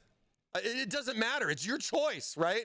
And then like, say for example, if I don't want the hertz, I want to go back and make a temperature. I can just make a temperature just like that and make it your own without having to add it all from scratch, right? And be able to set like this is just frequency. not frequency. You know what I mean? I can type whatever I want there. It just gives me a blank text box. Just like, think of this like PowerPoint for your AIO, and, you know, be able to do whatever you want to do with this. I can change the background over to something preloaded like this, like something like this. It's animated. And again, you can either save and overwrite what was already there, and now that default has been changed. But then if you want to like just, hey, I want that default back, you can just click the reset and it just resets that one back to the default. Where like, if you look at this one, this was one that I added in myself manually, and my choice here is to edit it or delete it. So then you have some options there with this. I mean, just the same as if I want to go in here and data, say I want CPU temperature, it's going to be this. It's a little small, you know what I mean? So I'll blow it up maybe to like 80 or so. And this would be like my CPU temp, like, you know, I don't know, pick red, because why not? And then I want to add something else. So I'm going to leave data there, click add object. It's going to add basically a duplicate of this. And then I'll go in and I'll change this to GPU temperature, make this 80 as well. So you have the abilities to set up and do like anything that you want to play with. I mean, you can make it your own color. You can make it your own value. You can add text to it. You can remove the text and just have numbers there. You can drag it and put it in the corners because you don't want it to cover up your waffles. I mean, it gives you a lot of fun little things as far as what you want to do. And then like with, of course, with this one being a default image that I created from scratch, I'm just going to save it, and then it's just going to more or less save that. And then there you go. And I just got a very discrete little value for my CPU and GPU right down there, because this is my screen, my way, right? You could set it up however, whatever you want to do. You know what I mean? You squaring up, we boxing. I don't think I've ever had somebody named Box ask me if we're squaring up. That's great. That's great. What about a Venn diagram? The DLC maybe? Maybe added into the DLC. I don't know about Venn diagrams as far as that. Can you put wattage? Okay, I can understand that. Let's check. So let's go back into, where was that one? That one's right here, right? Okay. So let's see. Let's go into a data. Let's add object. Let's see what our choices are. CPU, GPU, CPU usage, CPU power, GPU power. Now, this right here, this value, CPU power, right, is the power for the CPU. But you say, so like you got GPU power, CPU fan speed, pump speed, memory usage, memory total, memory used, memory available, memory temperature, hard disk storage, hard disk space available. You want to know how much more space you have for that next Call of Duty? You can do that too. Come down here, your download speed, the date, the week, but wattage is not on there. Well, let me write that down for you, buddy. Let me see if I can get wattage, like overall wattage in there. I don't know if overall wattage would be something that we can do as like the whole system. I mean, I'm assuming it's possible because like HW Info pulls it, and this is kind of like the same thing, you know? But like, say for example, if you wanted like your CPU power, you could do that, or your GPU power, you can do that as well. But like the overall system wattage is a good one. I almost thought it was in there, to be fair. But I guess it's not. So I'll definitely take a note of that one. I'll take a note of total system wattage. Oh, well, it's like mostly, yeah, it's based off of HW Info to kind of give some nice little similarities. Power and wattage should be the same. Well, yeah, I mean, if you want the component power versus the overall power, there's no overall power, but I'm going to make a note of that one. Good feedback, man. I appreciate that. Another one that's bugging me too, and maybe it's just me here in the US. So like if I have, here's a clock, right? Let's make this a little bit bigger. So here's a clock. Like say I just want to tie a clock on there like that, right? Now unit, right? Unit, what does unit do? I'm not sure. Data name. I'm not sure what data name does. Bold makes it bold. So there's still some stuff that needs some work. The other thing, and this is just me personally, I'm not a 24-hour guy. I'm not a military time guy. This thing is stuck in military time. This is something that I'm going to be pushing for them to fix. I've seen people talking about complete frustration. I feel for them. I've seen your messages. I am working with the team. We have to have a 12-hour versus 24-hour format. 100%. It should definitely already be something in there by default. If you ever see this stream, if you're watching or not watching, I am always looking. I'm not necessarily posting and commenting back. I apologize for that, but I hear you. I read so much stuff online. I see what you guys are asking for. This definitely needs a 12-hour option for it. Surprisingly, a lot of the companies are the same way, but you know, these things are developed in Taiwan. They only do 24-hour format. They don't even think a 12-hour format. It doesn't exist to them like Fahrenheit. You know what I mean? At least we have Fahrenheit and Celsius. Granted, I don't know if I necessarily would want to change that too much and start looking at CPUs in Fahrenheit. That's kind of cringe for me. But definitely understand on the 12-hour versus 24-hour format. And if you ever get to see any of this, I am sorry. We are going to fix this. I am going to do everything I can to get that USA standard added into this software. So thank you so much for the feedback on that for you guys out on Reddit, Facebook, a lot of places, man. So thank you guys. So yeah, I can't think of computer temps in F. I can't either. I can't think of anything else in temps of C though. Oh, see, for me, like weather is Fahrenheit. Why are you even dealing with Celsius? It makes no sense to me as an American. It's Fahrenheit. Get used to it. Why are you not adapting to me? I understand. It's fine. It's my opinion. You know what I mean? But like, I don't know. I understand computer components in Celsius very well. Do I understand the other? Not so much. So a lot of options here, guys. Sorry the stream's going a little longer than normal. Hope you guys are having a good dinner. Hope you had some waffles for dinner for that matter, or where you are in the world. But this is a variety of things that you can go in and you can change. Now look at this. Like, you see right here on the screen, this still is showing the time. But if you look on the actual physical, it hasn't updated yet. And that's because it's still utilizing the cache from the previous selection that I made. So then you just got to go in here, apply all screens, check that, and it will refresh and it'll add it in. So that's not going to add in automatically. You just have to click the box in order to add it back into your cube, just as much as some of the other stuff that's in here as well, right? But that's a lot. I think that's a good bit.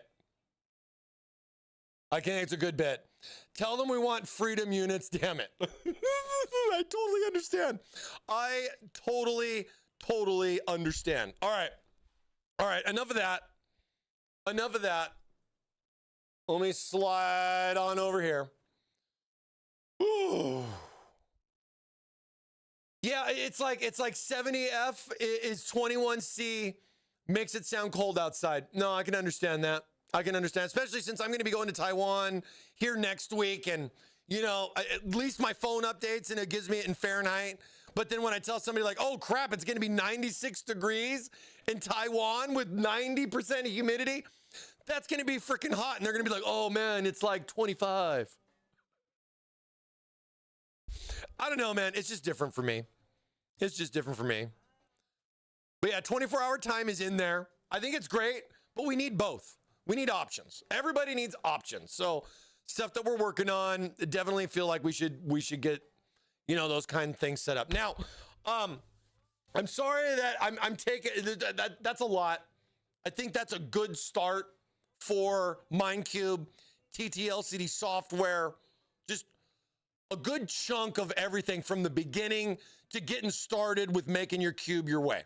Right now, some people were asking me about the 6-inch screen, and I wanted to show you guys a couple of things there with that. Now, first and foremost, this is my stream system now. This is not that other system, and I normally run TT RGB Plus because I'm running the MagFlow AIO on my stream system, and the MagFlow doesn't support TT LCD screen because it came before the software came out. So we definitely got to improve how we cover the differences between the two. Like as far as like this works with this or that or both. We need to get that a little bit clearer. I totally understand that. Now, as you can see, here is my MagFlow with TTRGB Plus 3.0. Now, here's one of the big differences, right? Like if I go in here, I have the ability to turn temp stuff on and off as far as like what I wanted to show on here. But this one right here would like, you would have to do the positioning this way, like with a little slider. You can't click on this and move it around. That's only with TTRGB Plus. That's only with TTRGB Plus. Now, somebody was asking about the 6-inch screen. Now, I have the 6-inch screen. Hold on one second. It got mad at me because I plugged it in. Hold on. Let me just reset that really quick. I don't know if I'm going to be able to show you too much on the screen, but I just want to show you the differences, right? How can I show you this? How can I show you this? Oh, you know what? I'll just do, hold on. There you go. So see, like, there's a screen by itself. I gotta fix the software's mad at me. Hold on one second.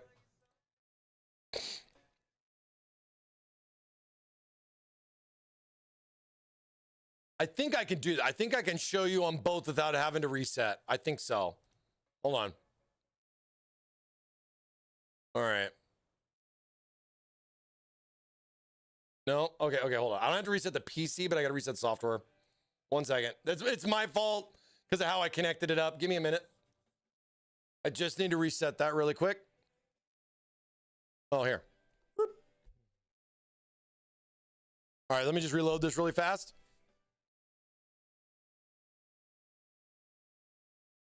And I think, Bretman, I think this is where you're going to want the TC LCD screen stuff versus the 3.0 because you got so many more options with it. And I think for what you're thinking about, I think that's where you're going to want to go to. But hold on. Okay. So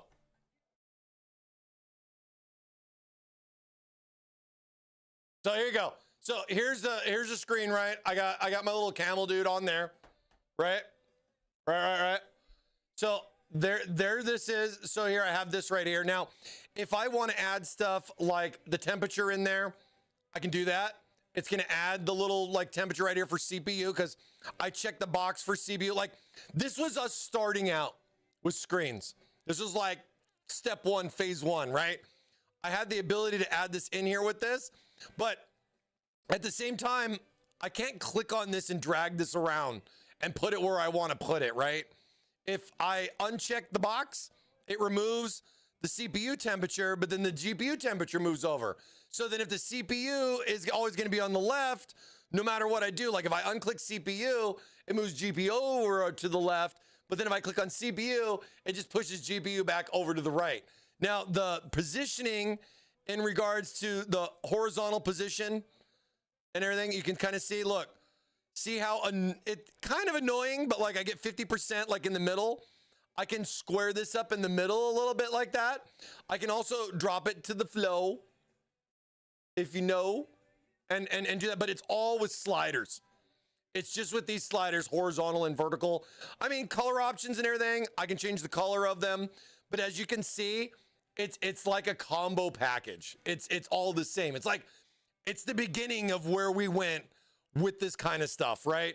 Set RAM usage, temperature, you get a couple of basic stuff. Now this is considered system information. If I wanted to put in text in here, I lose all my monitoring stuff, right?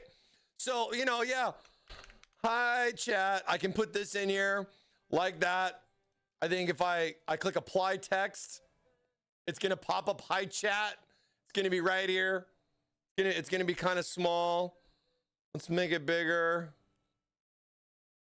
Make it even bigger. Hi chat, and then I can just come over here. And you say, hey, hi chat. Hi chat. And I can put that in there like that, right? Now, this does kind of limit you a good little bit on options because it's A or B. It's not both. You have color options and all this, but like I said, kind of like a beginning thing. And I feel some people on the clock in here too. Like if you wanted a clock, if you want this to just be a clock, right? And throw that in, you have some cool little options. I actually really kind of like these. I think this is really neat. And then, you know, I can apply this onto the screen. I can change the color, the background, stuff like that, but it's stuck in 24 hour. It's just stuck in 24 hour. And there's nothing I can do about it. There's nothing I can do about it. All right. So that's a 6-inch screen with 3.0. It gives some basic stuff. It's more or less for the 3.9, which is older, because the 3.9 screen doesn't support TT LCD screen, but it only supports 3.0. So there was a transition. We're kind of going through a transition period with screens. Can get a little confusing. I can totally understand, but let me go ahead and close out of TT RGB Plus. And I might have to reset my, let me just power cycle my screen here a little bit. Just unplug it, plug it back in. And remember, so the 6-inch screen is going to require a dedicated USB 2.0 header to a single cable that's got a 90-degree for it to be able to plug into the screen itself. And that's going to require one USB only for the screen, and that is it. Okay, so consider that too. You can't use the piggyback if you have the Y split. The other, it won't connect into the screen because of the way it's set. You have to have a 90. I guess you could buy a 90-degree adapter on Amazon. That would work, I guess. And I'm not talking about woodworking. I'm just talking about it could work. Okay. Where did my others? Hold on. All right. There we go. So 3.0 is closed. Don't got 3.0 up anymore. We're going to load up TT LCD screen now. So here's TT LCD screen. Of course, I have MagFlow on this one, so the MagFlow is not going to populate on here, and it's not connected to the same system with the Minecube. That's this one over here, okay? So it's not the same system. It's a different system. So with this one right here, now I have the not the 3.0, but the TT LCD screen set up. And now that I have the 6-inch screen connected, the 6-inch screen is going to show up here where like the Minecube would be. And if you have Minecube and the 6-inch screen, you're just going to have 4 things there over on the side. Now, with this one, it's going to default, you know, it's got the cool little car logo thing right here. Like you see, you know, it's got that. It's rocking and rolling on the screen. You know, we got all that fun stuff right there. But see, I want to definitely do more with this. I definitely want to do more. Now, this one's the same kind of way. You're going to have a blank surface as far as what you more or less want to throw in here. I can select the background. I can add in my own stuff like my little TT Cube thing, but it might not necessarily be the exact orientation that I want it, because this is going to be a rectangle, not a square, right? Because it's different. So maybe I kind of line this up like something like a this, something like a this. And then this is going to then save that into the software. It's going to say, notice, add successful. I'm going to click on this. Now, my screen is still in the purple car mode because I haven't applied it yet. But now that I have this up here, let's say I want to add in some cool little data charts. Like say I want to add data, and I'm going to call it like that. CPU, I got this in here. Let's make this definitely bigger. And then look, I can click on this and I can move these around now. I can pick the color that I want it to be. I can kind of add that in there. I can also do copy and delete and undo. So like say for I wanted the same thing, I can click copy. That's going to work like that. Here's even another cool little tip. When you click on this, I can Control V, Control C, and I can make as many as I freaking want to make. You know what I mean? Control Z works as well, so I can backtrack. So you have Control V, Control C, and Control Z. C, V, Z. All of them. You get all those same full, simple functionalities there on that. And then I can click this, move it around. I mean, play around with the font size, whatever I want to do, right? Even align it if I want to align it a certain way. Once I kind of have everything situated there with that, I'm going to call it something like Camel Mike. I'm gonna click save, because again, this is from scratch. And now once you save it from scratch, save as will show up. So like maybe I want to make one that's different, but with a lot of similarities, and I want 2 different ones. Then I can make some changes now to this one, click save as, and then it's going to make a separate one that's similar to it to be able to give you this stuff. It works, but the TTLCD screen software has taken it to the next level. Oh, well, fantastic. Fantastic. Can you grab me a TT Sync controller V2 when you're in Taiwan? I'll pay. Good. You don't want it. You don't need it. DM me why you think you need it, because I feel you think it does something it doesn't do. We don't have it in the US, but let me know why you really, really need it, because I'm curious. I'm really curious, okay? I want to know. I like to know, you know? Now, if you had stuff like AI Forge, you can always go in and do this kind of stuff here with that, you know, just the same. But either way, this allows you so much more flexibility. Same stuff that you saw over with the Minecube.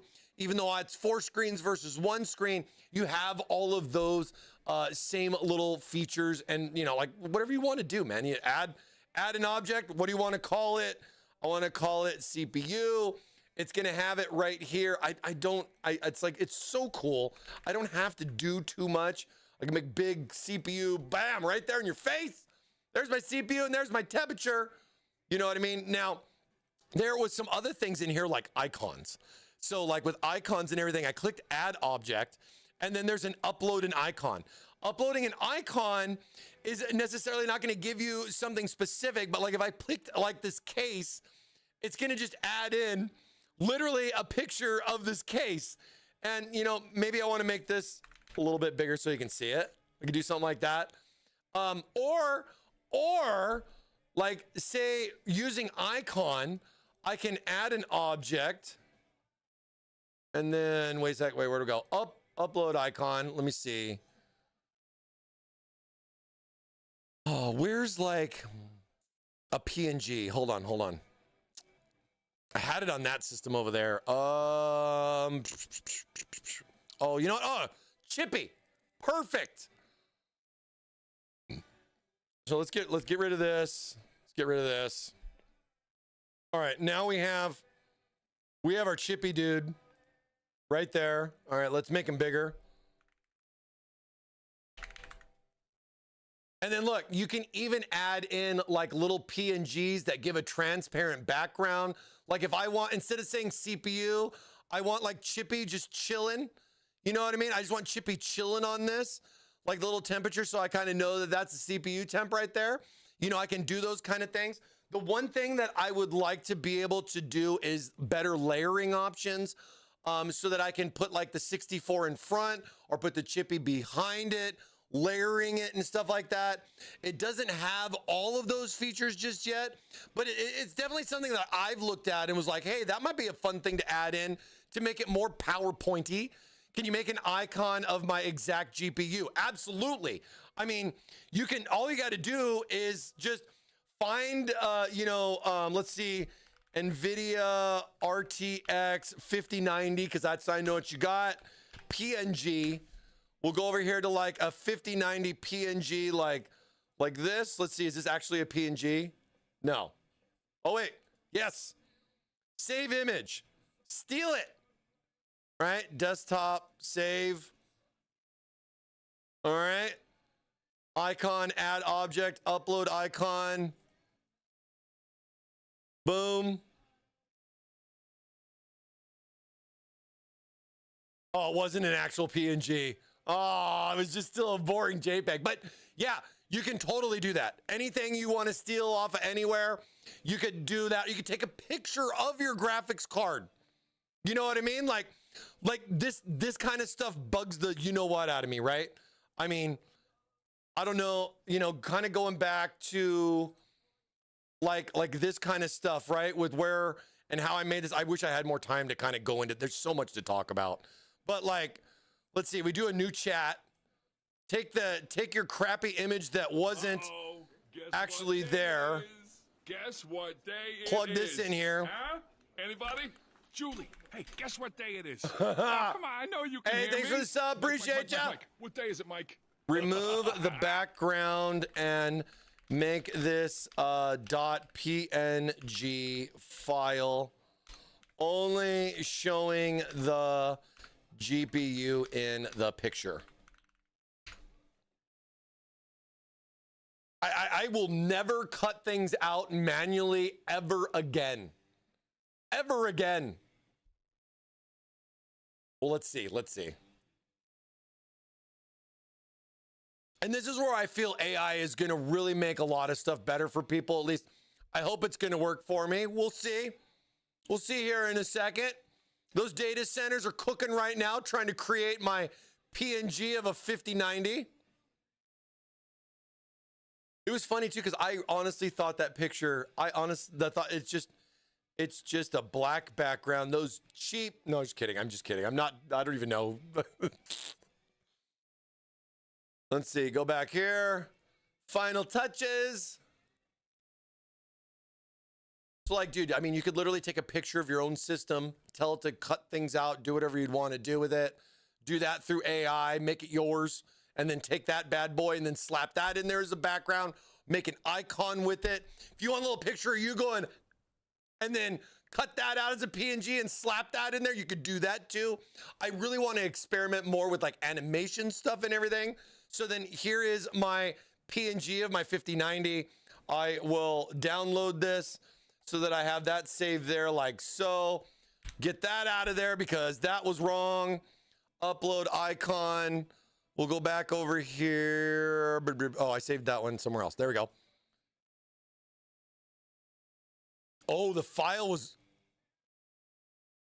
Oh, wait, there's a file limitation? Oh, I didn't know that. Hold on. Was it really that big? How big is this file?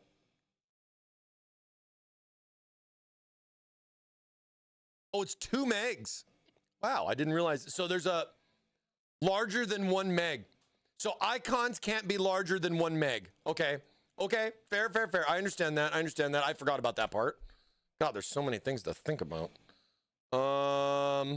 So we need to add in. So I think I could shrink it down. I could do more. Icon limit. Yeah. I could do more with that. I could reduce that down. I mean, I don't know why it was 2 megs anyways for the figure, but I think you get what I'm saying. And like stuff like with this chippy guy and everything, I can set him here, or I could have like the graphics card with the temperature and like the actual one, or you know, whatever you literally, whatever you can utilize. If it's a PNG, JPEG, even animated, like you got a fun little GIF. You just want like, you know, a little dude just dancing in the background or something like that. I mean, a lot of those things are pretty easy, I guess you would say. Let me see. Like what else do let me got some more things in here. Let's see if I can do this one. Okay, that one's too big too. I think there is a little bit of a limitation. What about Waffle? Okay, here we go. So here is a PNG of a Waffle. And then I could put that Waffle right there. And see how the Waffle goes behind the 64. You know what I mean? Because as far as how it's set. But I don't know, like if I click on the 64, it's going to always be in front. I can't remember if it's order of operation. Like if I did the Waffle for like, so like I have this is always in front, right? Let's just test it. So if I delete that, come back in here. Now that this is the first one, if I go into data, add object, CPU temperature, let's just make this a little bit bigger. There we go. Now, see, it still goes over the top. It doesn't go behind it, right? But like, I think you're getting what I'm trying to lay down here with this. Click on that. Like I said, just go slow. Go slow. It might not work right away.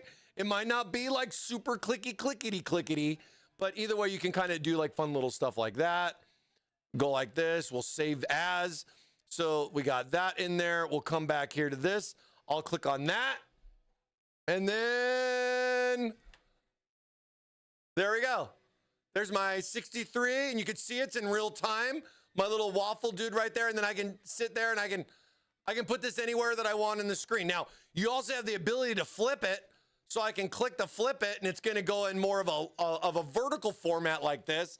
And then as you notice, the presets are going to change. So now you have vertical presets, versus horizontal presets. You have to remake a new one, recrop a new one, but you have the ability to do both as far as how you want to set it up. Okay? But that's just like a little bit on that. Did I get, can you overlay multiple GIFs? Yes. Yes. I mean, you can just, if I went in here and I just wanted to keep adding more like icons, the only limitation right now, as far as I'm aware, see, like if I want to go in here and add like a picture of like a temperature thing, like that's right here. I could put that there as like a little temperature dude. Or if I want like the little CPU icon, I could do that, you know, and have stuff like that in there. So there's a couple of preloaded like icons that are there, or upload your own. And then like say, as long as the width is right, let's see, is Mando work? Oh, Mando's too big. Dang it. My little Mando dude would be sweet. What about my TT Turkey? GIF image file cannot. Wait, what did it say? Wait, which one?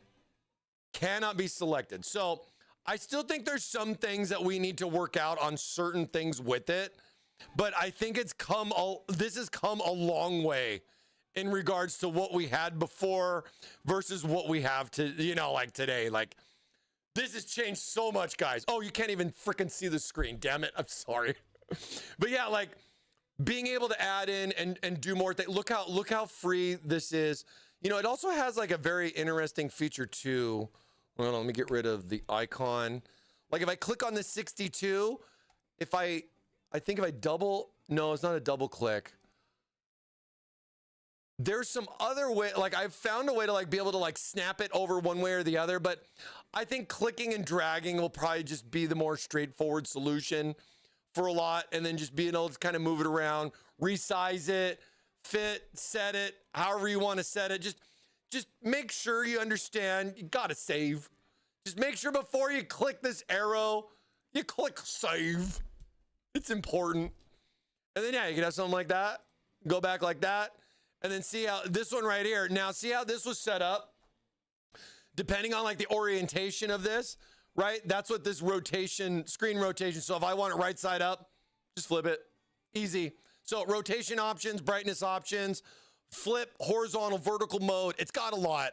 This is so much. This is so much. But it's your screen, your way. No, I think it's good. I think it's good. I think there's definitely some stuff, you know, like I definitely think there's some stuff down the road that we're going to be making some moves on.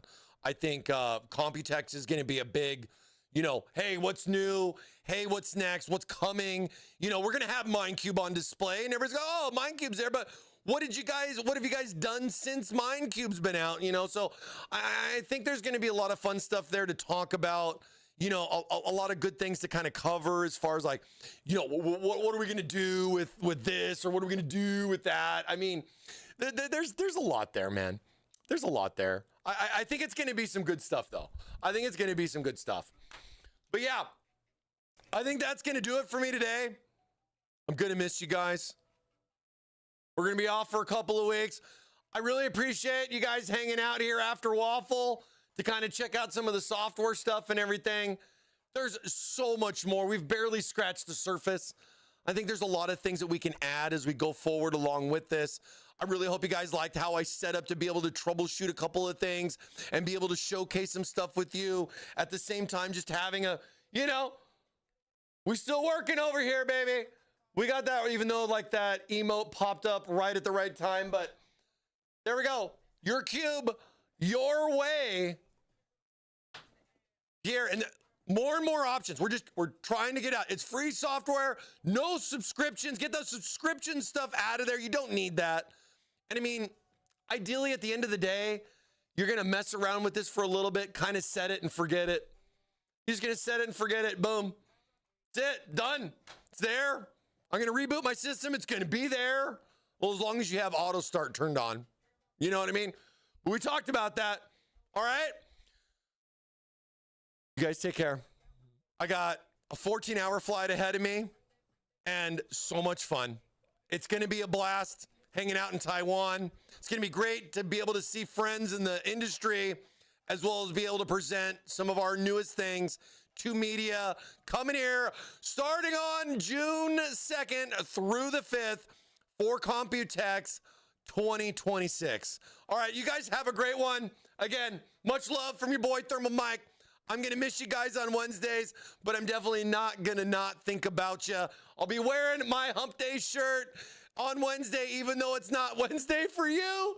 And that's going to feel weird. Maybe I'll wear Hump Day twice in a week because it's, you know, it's two different humps for me. You know what I'm saying? But yeah, we'll see you guys. We shall be back. If everything's good and I don't get the convention cooties, we should be back on the 10th for a recap of Computex. Should be back on the 10th. Wish me luck. We'll see you guys. Wait, we got to change this music here. There we go. We'll see you guys later. Thanks so much for watching. Appreciate you guys checking it out. Take a look at the Minecube NRTT LCD screen software. We got more and more things coming. We're just getting started here with this. Stay tuned for more updates and info as it comes out off of our website. And of course, stay tuned for Computex 2026. We'll see you guys later.